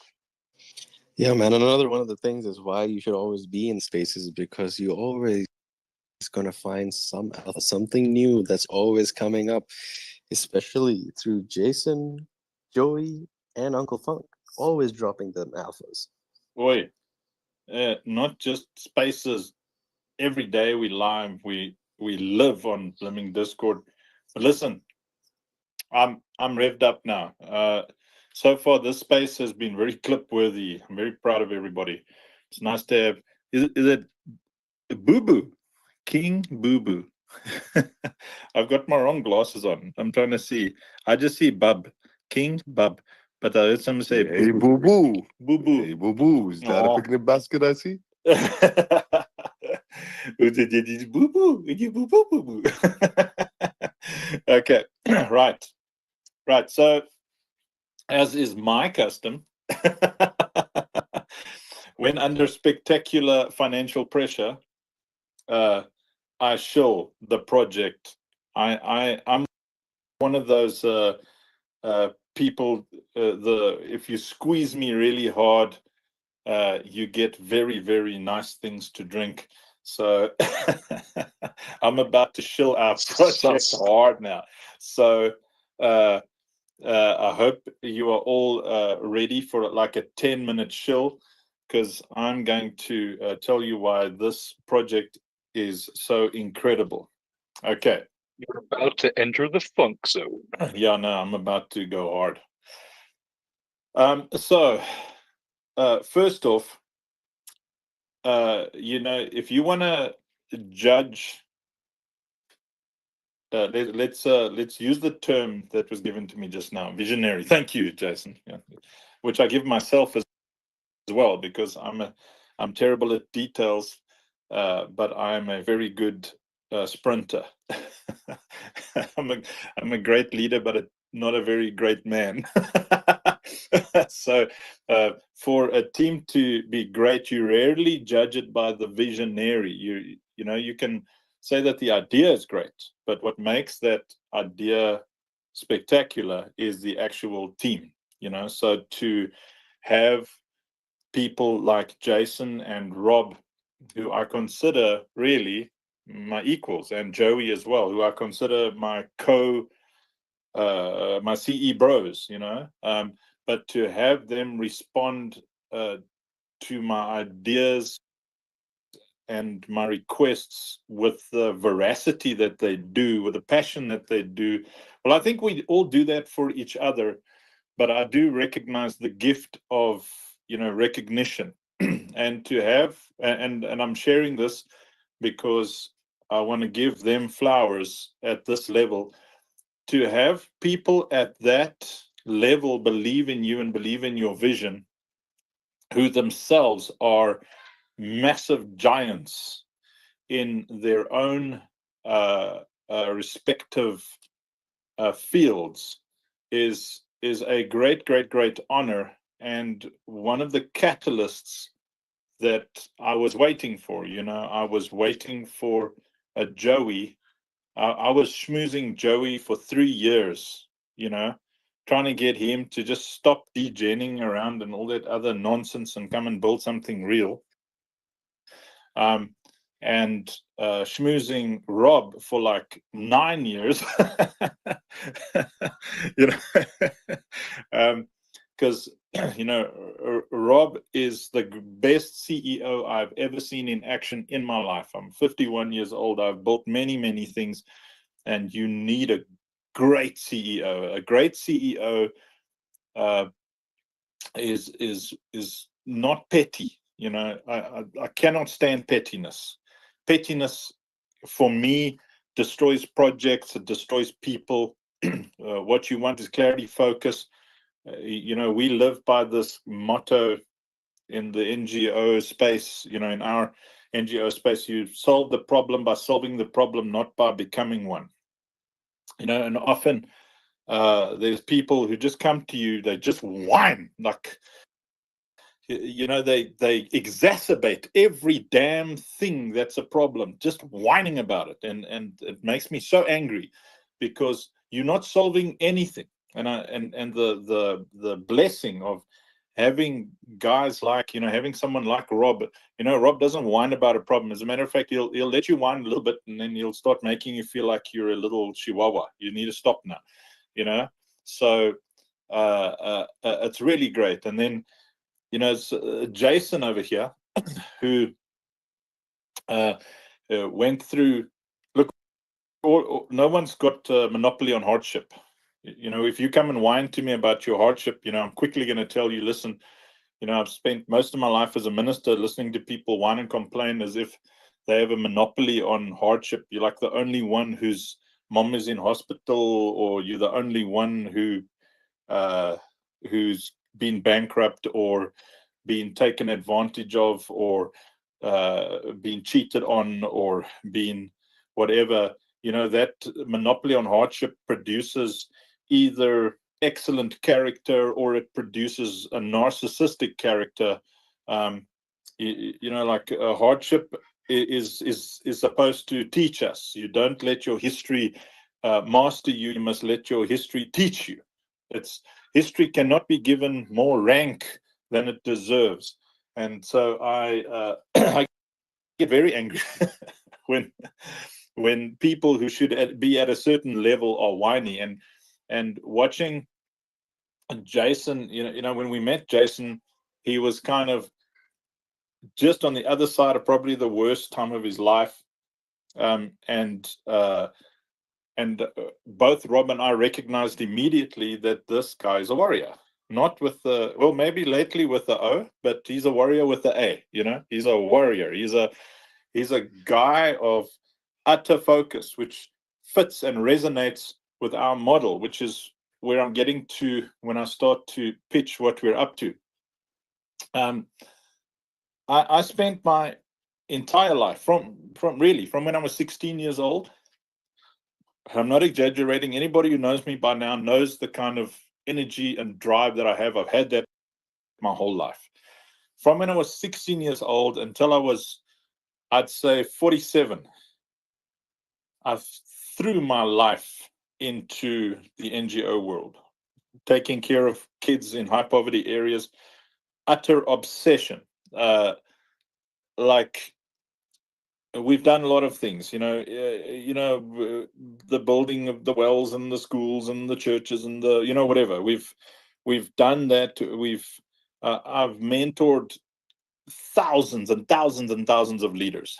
Not, and there's no, I'm understating it. I'm an obsessive person, but at the end of that insane obsession, I was staring at this wall again, and it's the same wall I've been staring at since I had any kind of desire to help anyone, and it's the damn money wall. It's just this, there's kind of enough to do something good, but rarely enough to do something great. And even when you do something great, it's like there's like a limit to it. There's this edge to it. It's somebody else. You're depending on somebody else's money. You're depending on somebody else's goodwill, their mood, where they'll sit with millions in their account that they cannot spend, while the children are freaking starving in their millions. They're getting trafficked, and then when you speak to them, they'll say, oh, those people need to stop breeding. And then I think, well, you need to stop breathing. How does a kid decide whether or not he's going to be born? You know, you can fight with the parents, but I don't work with the parents really. You know, like when we do work with parents, we mentor them. If we can get to somebody in the 4-14 window, 4 to 14 years old, we stand a chance of changing their cultural disposition. Because, you know, the worst possible thing a human being can do is attach himself to just about any culture, unless, you know, it's a very, very healthy, forward-thinking, evolving culture. But the greatest cause of poverty, destruction, and pain is a marriage to culture. And to change people's culture, you've got to own them. You've got to have the resource to own, because if you own somebody's time, you own the person, and if you own the person, you can help the person. And people are like, how do you own a person? Well, if you're a mom or a dad, it's the same with humans and animals. If you have the power to name something, you have ownership, thus responsibility, and the authority to act out that responsibility. So I named my children, thus I own their time, thus they are under my authority, and I can shape them into whole and happy and well-adjusted, educated, full of wisdom human beings. And then when they are ready, they get the keys to their own life. And to do that for people whose lives are destroyed, you need money. You need like money. And so after running into this wall of utter frustration, I just, you know, I told my wife, said, Lovey, I just can't be a beggar anymore. You know, like I used to justify to myself, I'm okay with begging on behalf of those who really can't ask for themselves, because they don't have the same ears listening to them that I do. I was able to raise literally millions to do all the cool things, but that's not enough, because you need to help people every day. You need to feed kids 3 meals a day in their tens and tens of thousands, give them dignity, like clothing, school clothes. You need to keep the girls safe from the traffickers. Kids, you know, kids in high poverty are really at risk. And I told my wife, I can't anymore. I'm broken. Like really, I'm broken from having to triage all the time. Because that's the issue. We always had to choose who we're not going to help. And people say, well, you must celebrate who you can help. God help me with that lame ass excuse. I'm grateful for who we can help, but I'm obsessed with that one, that kid who could have been one of you who are listening right now, who didn't really have an option about where they were born. You know, not everybody gets to be born as some rich Arab kid in Dubai who like pops out of a womb and springs out of the right loins to be able to get a Lamborghini for his 13th birthday, or is born a white American with a mustache out his mother's womb. Not, you know, sometimes, you know, in the reality of it, you might be born like in South America or in North Africa or in South China or some place to parents who have got nothing themselves. and there you are growing up in this terrible world, and you've got no opportunity, you know, and you don't, and you grow up in post-traumatic trauma, like post-traumatic trauma as a life. Your emotional intelligence can't develop properly because you are just consistently on your lizard brain. Lizard brain is fight, fleas, fleas. Yo, I'm tired. Fight, freeze, or flight, and fleas. You know, so I tell my wife I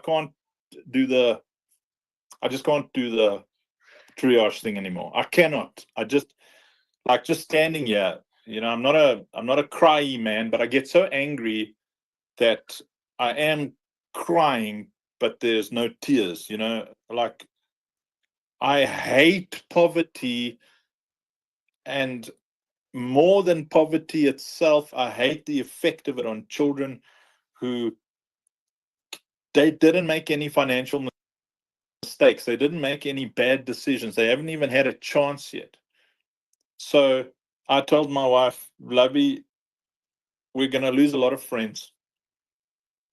We're going to lose a lot of the religious people who have looked up to us over the years. We're going to be judged. But with the same utter focus, obsession, and passion that we have pursued helping people, I'm going to pursue and in my mind drive and work to build $1 billion company. I cannot do this anymore. If I never get to directly help somebody again, but I get to fund everybody who does in our ecosystem, that's I will feel great, you know, and so like I sat down and very seriously said, how are we going to do this? And anybody who knows how money works, money is a reward for solving problems. You know, that's at its essence what it is. If you solve a problem for somebody, they reward you. If you've got a chicken and that guy's got carrots, you know, you'd say, I need some carrots, and the guy says, I need a chicken, I need some eggs. Let's solve each other's problem. And money is just a piece of paper that says, I solved the problem for you, you solved the problem for me. I need entertainment, and the entertainer says, I need to survive, let's solve each other's problem. And if you want to know how to make money, all you have to ask is, what problem can I solve for as many people as possible? And if you want to make really big money, you have to say, which problem can I solve that it doesn't feel like I'm going to die when I'm working on solving that problem? Which problem can I solve that I'm actually having fun while I'm solving it, so that I'm tireless in the solving of that problem?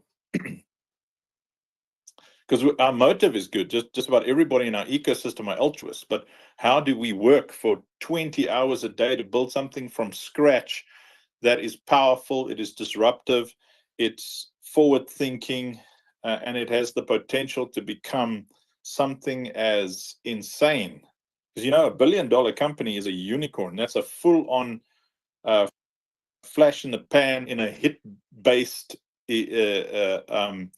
niche world, you know. So that the world of game development and film and comics and books, that is hit-based. You have to get a hit so that anything else you build comes off that one home run. So the question I asked was, what is it that I enjoy so much that I would be able to throw 20? Yesterday I pushed almost 30-hour day. That's why today, like, you know, I was like finished. You know, I went to the loo and then I woke up. I don't even know if I went to the loo. I was on a call with Rob and I said, I'm just going to go to the loo and have a nap and then I'll call you. And then I woke up with lights on and people here in my office and I was like, what's going on? You know, like 4 hours later. And what is it that makes it possible for me to work those hours, and for Jason to work the hours that he doesn't, for Rob and Leonard, and, you know, our team to push the hours that they do. We love gaming. We flipping love it. Every day after work, sometimes during work, 3-4 hours. Well, we were playing Destiny 2.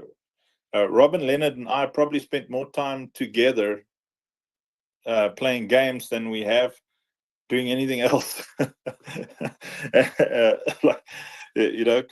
Destiny, because you got to be able to commit 6-7 hours if you're going to do a raid. If you. But that's when most of the work is done. Yeah, exactly. That's it. You got to be able to knuckle down. And so we said, okay, what is it that we've done? You know what I've done well? My bread and butter is creative things, storytelling. I've done thousands and thousands of music videos and TV ads and radio ads throughout my life. I've been in independent filmmaking and everything you can imagine. And my great desire was one day to make a living, breathing TV series, movie that everybody can be inside. A living, breathing place of lore. I was telling Purian, one of our investors in the chat, that the level that I want to do stuff at is like the Mandalorian.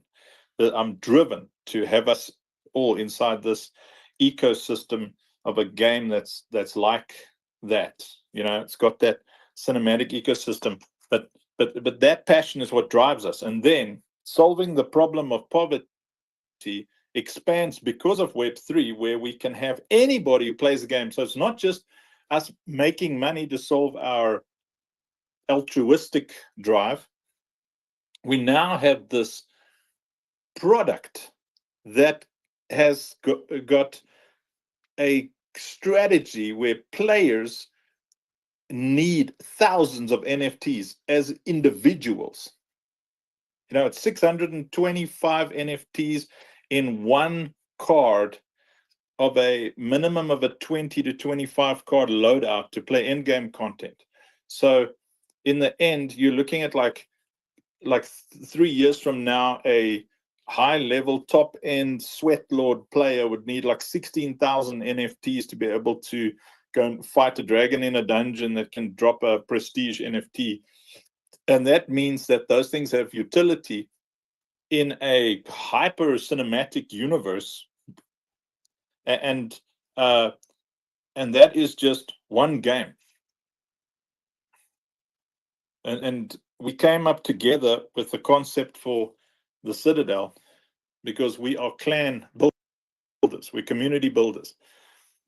Of all the founders, we've all built communities ourselves, mega clans in gaming, mega. Destiny 2, we had multiple clans. Counter-Strike, multiple. I mean, at one point with Counter-Strike, I couldn't go onto any Counter-Strike server for South Africa without seeing our own tag. We had like more than 1,000 Counter-Strikers in one clan. So our ability to build community is really there, and that's just me. Rob's built communities, Jason's built communities, Joey's built communities. We excel at it. And so the Citadel was an answer to how do we have the ultimate community building tool where that community doesn't need to leave it. They don't need to go outside it. All the games they want, all the aggregated gaming information, all the content, the ability to launch your own token as a clan, the ability to launch your own NFTs as a clan in any game. So the idea is if we had to bring Steam plus Magic Eden plus Launch My NFT plus Arena Social plus Discord and make it one platform, and there you have Citadel, the Citadel, and anybody who's seen it sees, oh, those things are all there. And just Operation Safe Place by itself, we worked out that at 5,000 players, we need a minimum of 4.5 million NFTs. We just at around about 50 to 100 people testing on and off, and we already have to make sure that there's 150,000 NFTs in the ecosystem. That's why we're working so hard on this next thing.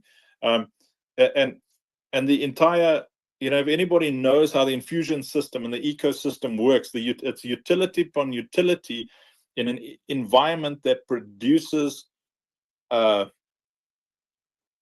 scarcity, and the utility itself produces excitement within players to buy and sell from each other to build these mega loadouts, because the reward system is so incredible. You can have these massive loadouts, but the reason you really want to play that in-game content is because the top players can enjoy part of the revenue share. So the model is rock solid, and the model is driven by a team who are obsessed every single, when someone comes into Web3, they don't, I know people say, well, we came for the community. Bro, you came to Web3 because you want to make money, and the community is the bonus. It's the happy surprise. It's the, wow, this is cooler than I thought it would be, but the reason that you're here is because you want to change your life. And money, although you must remember, I'm a religious guy, I'm a river, I'm not a dam, I give everything away. But even me, as a, like, I come from a world where the church members say, Lord, you keep him humble, we'll keep him poor, and even me understanding money at that level, I am here because I want to have the resources to make a real difference, not just in my life, my family's life, but in community and my entire nation. And that obsession drives all of us in this ecosystem. It's growing, and I'm going to go back to what I started with. When you look at who's on this team, you've got me, a big mouth talking vision, sounding like I'm saying 50 things that are unachievable, but they're all being achieved because it's not just big mouth me.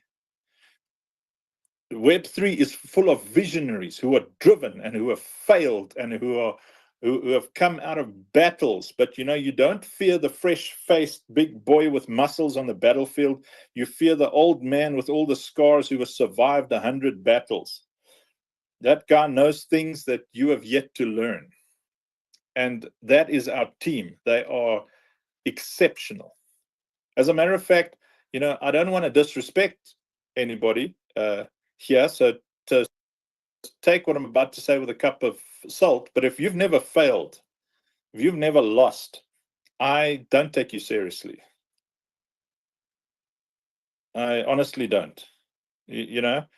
I did mixed martial arts for a long time, and I did hip-hop dancing, and I did contemporary dancing in my youth, and there was always someone 99% of the time want to tell you, what you should have done in that fight, or how you should have done that move. And I'm like, well, let's jump in the ring and you try your advice on me.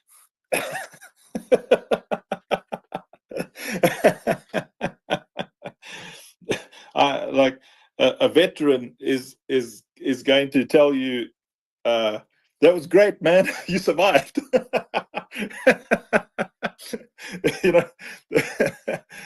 And like a veteran knows that any battle you survive is a victory in and of itself. If you walk out with the ability to tackle another battle, you won. Because it takes a lot of battles to win a war. And for us to achieve that goal, because both Rob and Jason do not shy away. When I say I'm obsessed with us building $1 billion company, I'm not dealing with people who lack the faith and the drive to push towards this thing. Who say, okay, well, we're gonna build the Citadel to focus on the community. We're gonna build something that it's focus, and it's understanding that your community is your liquidity. Your community cannot be your exit liquidity, because then you burn your liquidity. If you don't take your community seriously and you treat them as exit liquidity, it's like lighting a match and not starting a fire. You just lit the match and it burnt out. Let your community be more like lighters and you keep them full of gas, and that they will light fire after fire after fire after fire. You just keep topping them up. I'm going to just end my soliloquy here because I know it's been 20 minutes and we're at the top of the hour. But yesterday, I tend to fight with a lot of people who ask me typical fiat questions. Someone was asking me about the Citadel profit model. And I said, the Citadel profit model does not exist. We don't care about net profit because net profit is fake. Net profit is something that you can manufacture. You can fudge the books to make that thing look any way you want so that it can sustain a pyramid scheme. Remember, anything that has one or two people at the top profiting off the labor and slavery of everybody at the bottom is a pyramid. So literally any ecosystem where you've got one guy earning 10,000 people's salaries worth of salary himself, when everybody else or a large amount of those people, at least 20% of them are doing actually all of the work, and die paupers, and their children die like are born and die paupers as well. That's a pyramid. Now, I'm not saying it's good or evil. I'm just saying that it's a pyramid. And that's the fiat system because it focuses on net profit. Our system says, you know what? Let's build something on direct marketplace revenues that bring investors and partners and people in who come in at sweat equity in exchange for real skills, and they are real and true beneficiaries of building a community, which is really only possible in Web3 at a international scale. And to build something like this requires a revelation.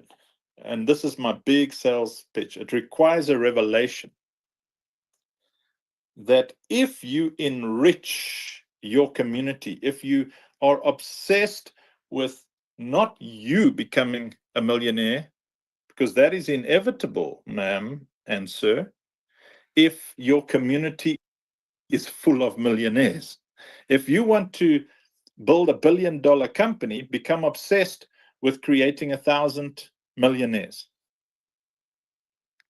Become utterly driven and focused on answering the questions, how does my ecosystem, our ecosystem, how does this dream, this vision, how does it create 10,000 people with $100,000? How does it make that possible?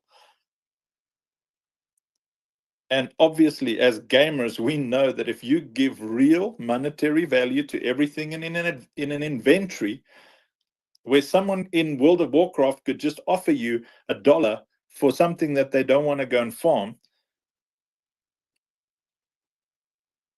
you have just revolutionized the world economy, because everything becomes sweat equity.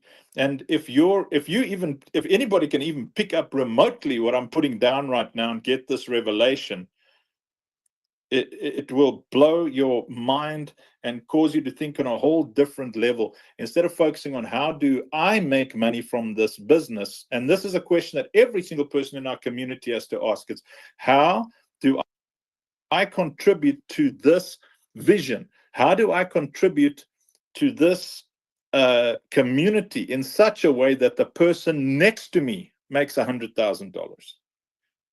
Because if the person on your left makes 100,000 and the person on your right makes 100,000, then you're in a community that has liquidity, and it is inevitable that you will have 100,000. This is how an asset-driven economy works. It is utterly focused on the community. And that is my pitch for people to come in. Like, bring your life in here, man. Sell your damn kidneys, buy into the vision, you know, like pump in money, time, and energy. Do not determine what we are building by the nightmares that you've been through with narcissists, cult leaders, extractors, and freaking devil lippers.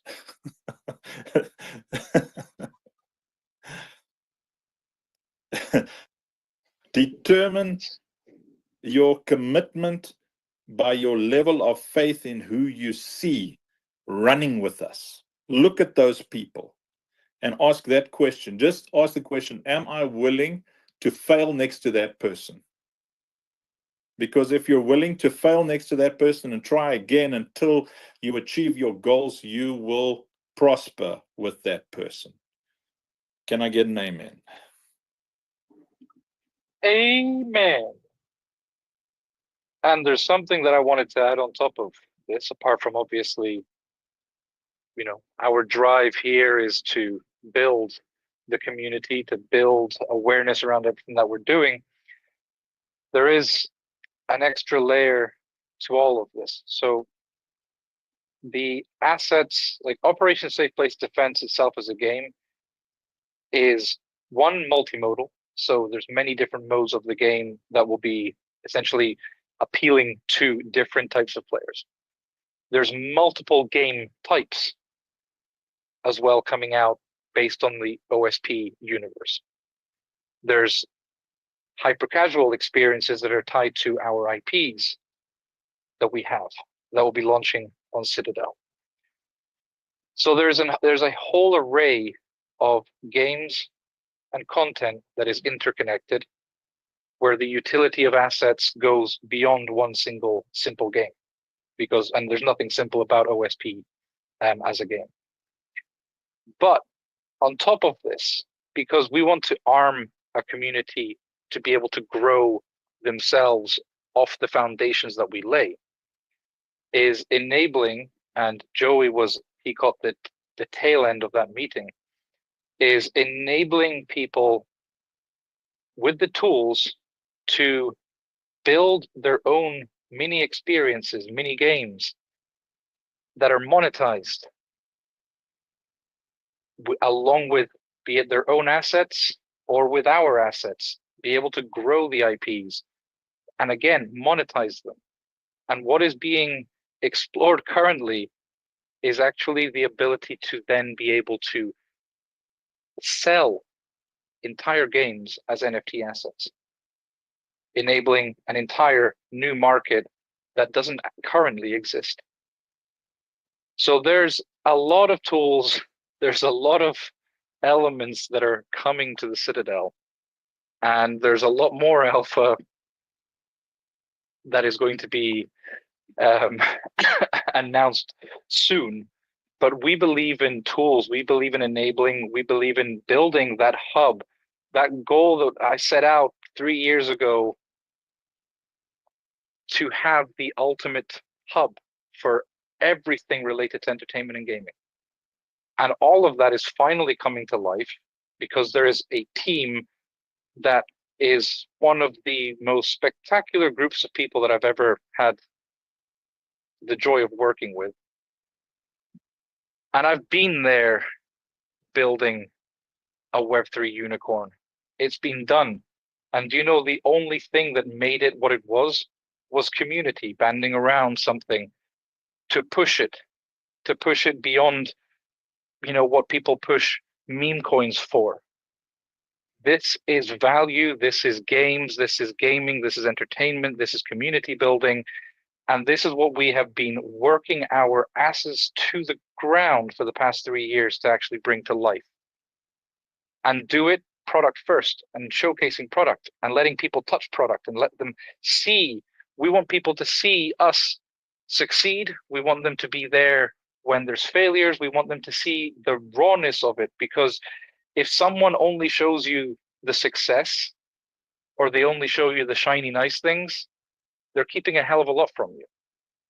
We love everyone being able to see everything.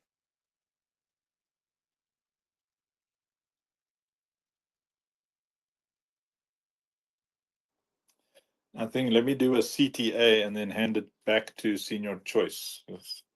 That was beautiful, Jay. You know, so our immediate needs right now, our immediate financial needs right now, because we, you know, we haven't had like someone give us $100,000. You know, we haven't had someone give us $1 million. When you look at the game, it looks like we've had that. We have moved literally week by week, sometimes hour by hour, day by day for the past 3 odd years, just driven by raw passion. Yes, there have been offers by VC, but they always offer you less than you ask for more than you're offering.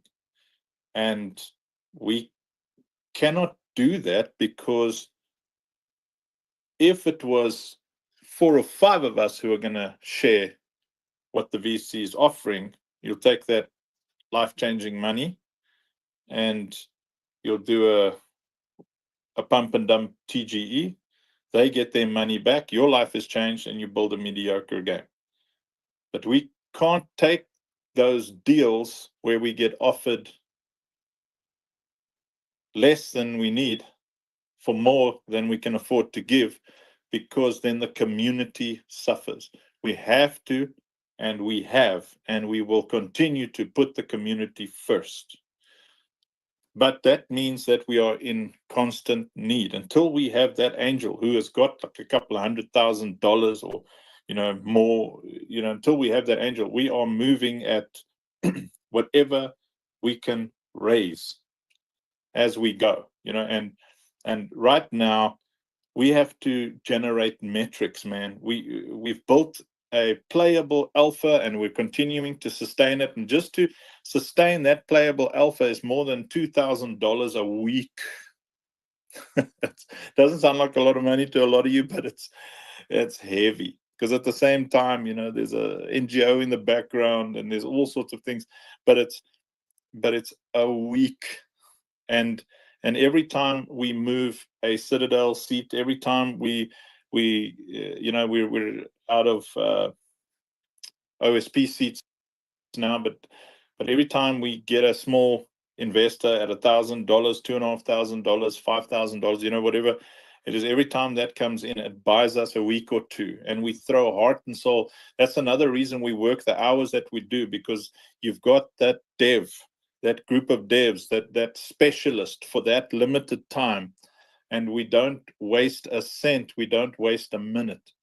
If you look at the game we've got, show me another Web3 game that even comes close to how this thing looks and flows. And if you can, then show me one that did it for less than $200,000 like we have so far. Just bit by bit, week by week. And right now we have to, tonight still, raise around about 12K. Like there's momentum. You know, anybody who's built anything will tell you that momentum saves money. Because if you stop, you've got to do a lot of things again. We like, it's immediate. We got to work hard right now to raise that. And I mean, after this, I'll be on calls, and Jason and Rob will be on calls. We've just been on calls nonstop, speaking to people in their personal capacity to see what they can do, how they can contribute, how we can reward them for their input, you know, to move us. Now, the infusion system is the actual monster. It's the big boy. It's the system that allows players to infuse any NFT into any NFT, to change the stats of those NFTs in game. So that is what creates the demand, the scarcity, the rarity, the desire, and the need. That system, because first we needed to build a working game. And I tell you, last night, if we finally got the thing to shoot at the bosses when they fly. I don't know if I was supposed to tell anybody, but there you have it. We can, those of you playing on this next package that we push for the weekend, you will actually see your turrets firing at their dragon. And seeing it last night in action, it is the best gaming experience I've had in my life since playing freelancer for the first time 20-something years ago. I was like a kid watching the tracer fire hammering into the sky, and I thought, man, I wish the infusion system was ready so that I could handle the shields and the armor. But to build out that infusion system, that is, we need to do it now so that we can generate the metrics that unlock grants. That your big investors only care about one word: metrics. They want to see the movement of NFTs. They want to see how much money your game is making on the marketplace, because they will invest in a scale up. They'll upscale you. Then you'll look at the big numbers. But in the right now, it's like 12K. Next week we're going to need like 30K. What do you need 30K for? We have to build the multiplayer. We've got everything there. We just got to multiplayer it now. And we can't jump into multiplayer with 20 cents now and 20 cents next week. You need an entire focus group that sits together for 3 weeks. You've got to have the money in the bank, and you bring in the experts, because multiplayer is no joke. It's more complex than you really want it to be. But anyway. And so we need people as a community to come together and say, okay, I robbed a bank 54 years ago. Statute of limitations allows me now to cut open my couch. I've got 1.5K. What trade-off can we make? Can I get some future tokens? Can I have a bit of a direct marketplace revenue share?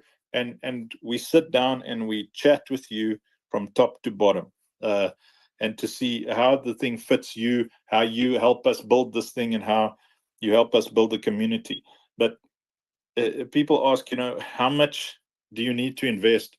You come and speak to us right now. Like, if we see that people have got long-term drive, we even let them come in at like $500.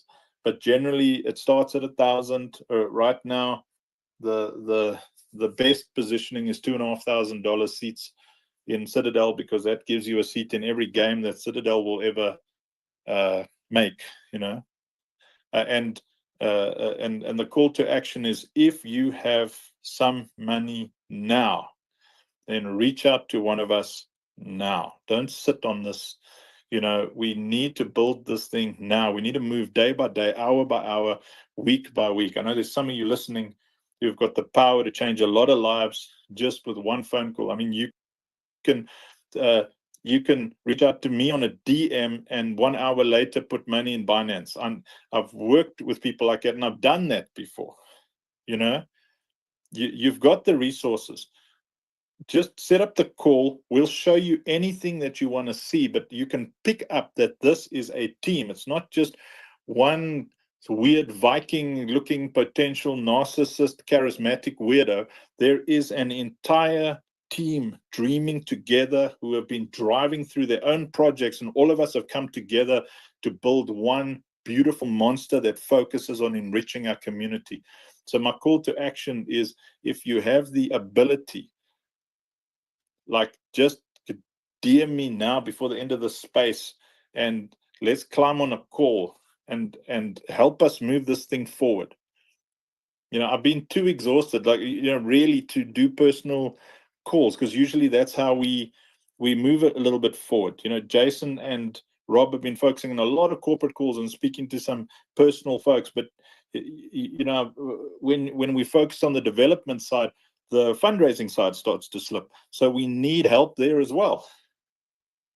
Some of you are bloody fundraising machines, and you're just sitting there waiting for a cause to fight for, but your trust is broken because of what happened to you in the last battle. We're not that army. We're not where you came from. Yeah, but everybody says that. Bro, do we look like everybody to you? Yes. Well, then you need a new everybody.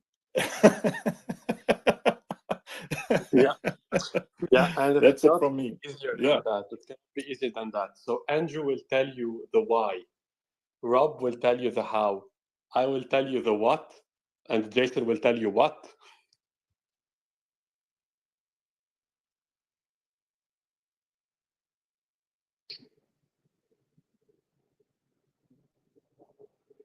This is exactly it. You know, it has never been more difficult in recent years to be building in gaming. Doesn't matter if it's in Web3, doesn't matter if it's in traditional gaming. Everything has taken a hit. Many good projects are paying for the sins of others. This space needs support. It needs people that have a connection, that have the ear of someone. There is nothing quite like a warm introduction and being able to explain, holy shit, this team like will fight for your bags. It will fight on a daily basis.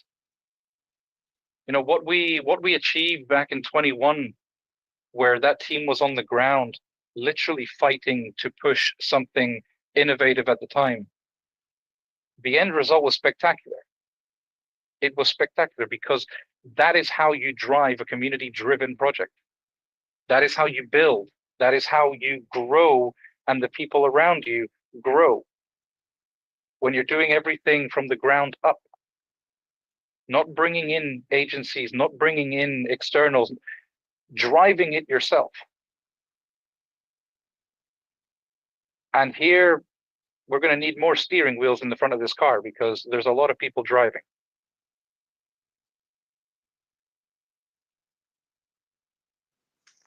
Jason, talking about driving, I'm driving my way to pick my kids from school. I didn't want to stop nobody. The run from Unks was legendary. You guys rock. I'm just so grateful to be part of this family, of this team. My call to action would be for anybody who hasn't wishlisted Operation Safe Place on the Epic Game Store to do it right now. There's a linky on the leaderboard, on the top board at the top, on the Jumbotron. That's what we call it over here. Get into the game. The game is amazing. I played 8 hours in a row yesterday. Managed to put myself at the top of several leaderboards. You guys gotta level up your game now. And if you haven't applied for the alpha on the Citadel website, also send the link over there. You can request access to alpha. Believe me, you're in for the trade in terms of you're not just playing a game, you're watching a movie, an amazing one. So everybody's encouraged to apply for the alpha, to get into the community, to join our Discord server, to be part of this beautiful family that keeps growing. There are nothing but opportunities in this family. And I am a witness of it. And I think that everybody in the team is a witness of it. So you guys keep being an amazing family. Our community is going to continue growing on the core values of gratitude, kindness, love. And yeah, I will back up the call to action from Uncle Tom, which I was not expecting to go on a rant, because I know he's barely slept, but he's going to do it anyway. Love the ranks. Appreciate all the energy you always bring. Appreciate everybody who came to the panel. I will pass the mic around while I moving the wheel to get my kiddos from school. But yeah, any wrap-up thoughts from anyone, just feel free to unmute yourselves and close us up. Wrapping thought that I'll start with is, if you are afraid from everything related to tokens, wallets, NFTs, Web3, anything that seems surprising to you and that intimidates you, I want to be the solution to that problem. So if you want to go into this ecosystem and you don't know where to start from, just hit me up. I'll gladly jump on a call with you as much as it takes, and we'll talk it through, and you'll learn a new language within just one night.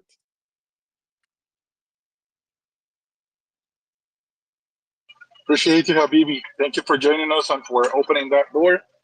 You guys don't know all the possibilities that are unlocked when you're part of this community.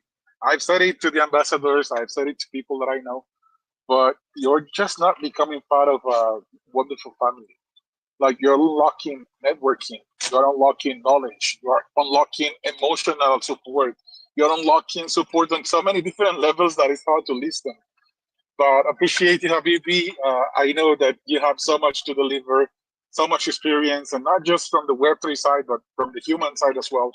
And like Hank said, like I don't know a single member in our team that's not just an amazing powerhouse in his own, so or her own. So just love to all of you guys. FQ, my co-bro, co-host, what are your thoughts to wrap us up today? It was a super organic space. You know, sometimes things don't go as planned, but it's often when things are driven by passion when they turn out to be the best. So I'll pass the mic to you for any wrap-up thoughts.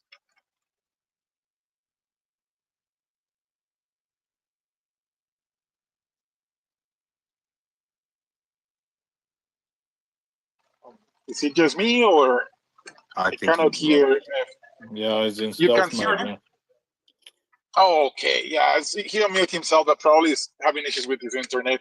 King Boo Boo, you were here for the rant. You're one of those guys that pick up those calls with the kind of people that we need to bring at the moment to keep building this amazing project, these amazing projects, because it's not one. We got Operation Safe Place and the Citadel. This is a killer merger. What are your thoughts? What do you feel from the rant? What do you feel from the passion that you see within our team? First You were of all, asking about team members. it's not a rant, bro. That was him cooking. I love the passion. I can't wait to get to know the team behind it personally as well. I already DM'd Uncle Funk, but Joey's faster than him in the DMs. I DM'd Joey just a minute ago. He responded quickly. I don't blame Uncle Funk because he was cooking, for a while. But hey, man, definitely gonna support you guys. Definitely gonna be in the whitelist and in the project. I'm definitely gonna be 100% behind this project and love what you guys are doing. And I see the hustle. I see the grind in the background.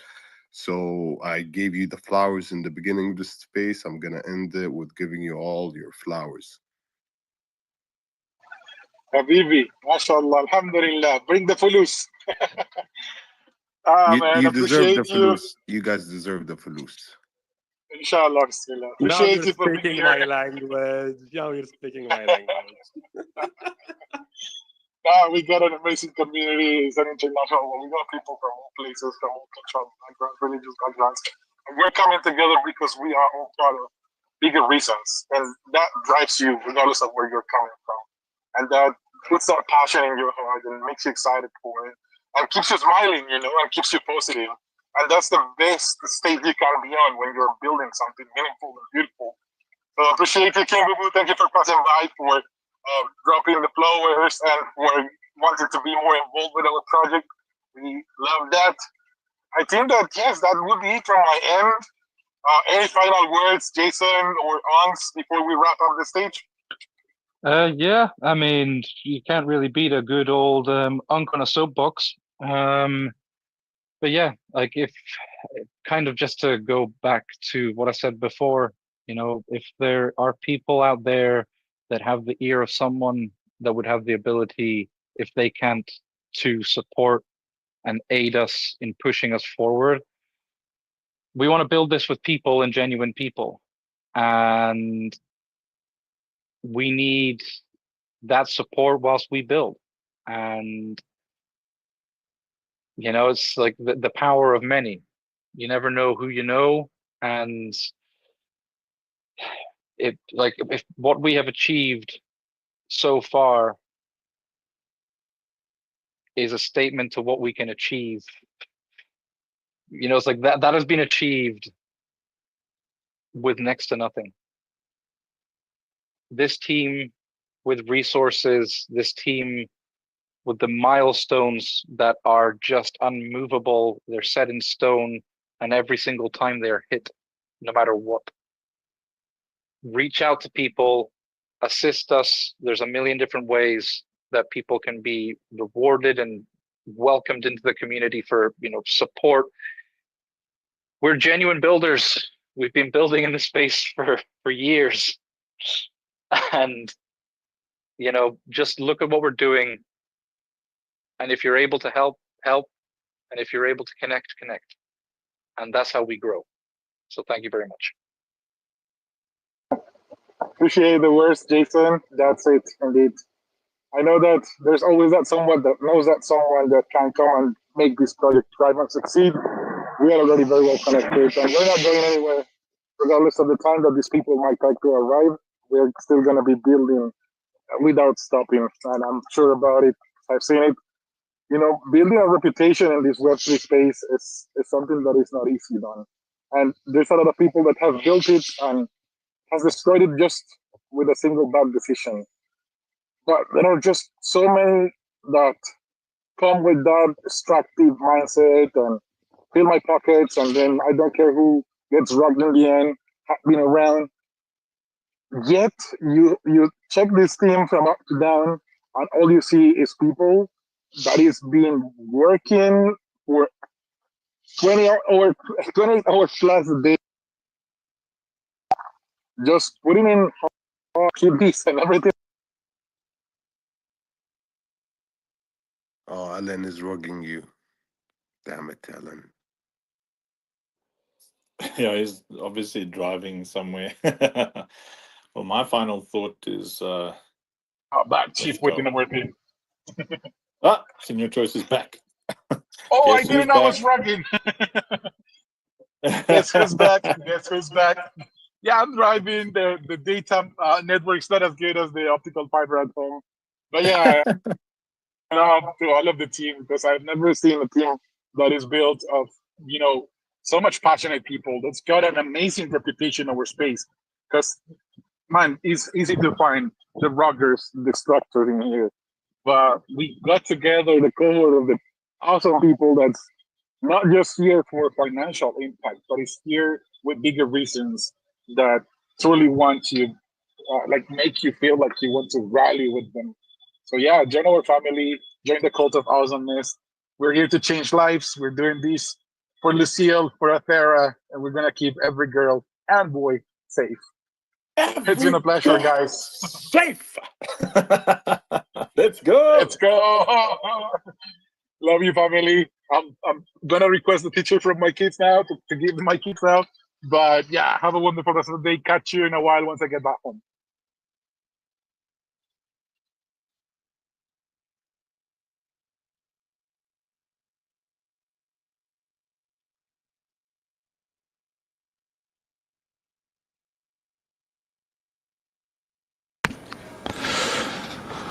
Man,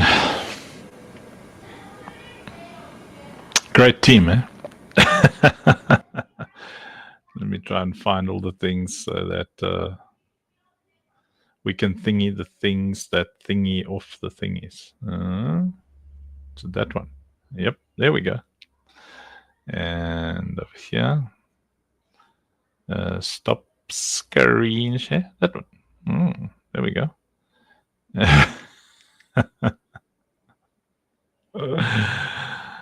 All right. So I'm gonna check my DMs now. Let's see. I think if we can bring in about 3K tonight, then we can keep pumping into the weekend. I don't want to pause things, wait a day or two, then there's money, then you go. We gotta hammer, man. We gotta drive forward. When we've got this infusion system sorted, that's a game changer. It's like everything we've been doing suddenly is now, we've got the ability to generate some funds, but it's like a normal gaming sales, peanuts here, peanuts there. But the infusion system makes it so much easier and more powerful for the community to be able to generate funds, and that's our heart. Anyway, love you all. I'm gonna jump on Discord now and work. Funky gotta work. A funky gotta work. A funky gotta work.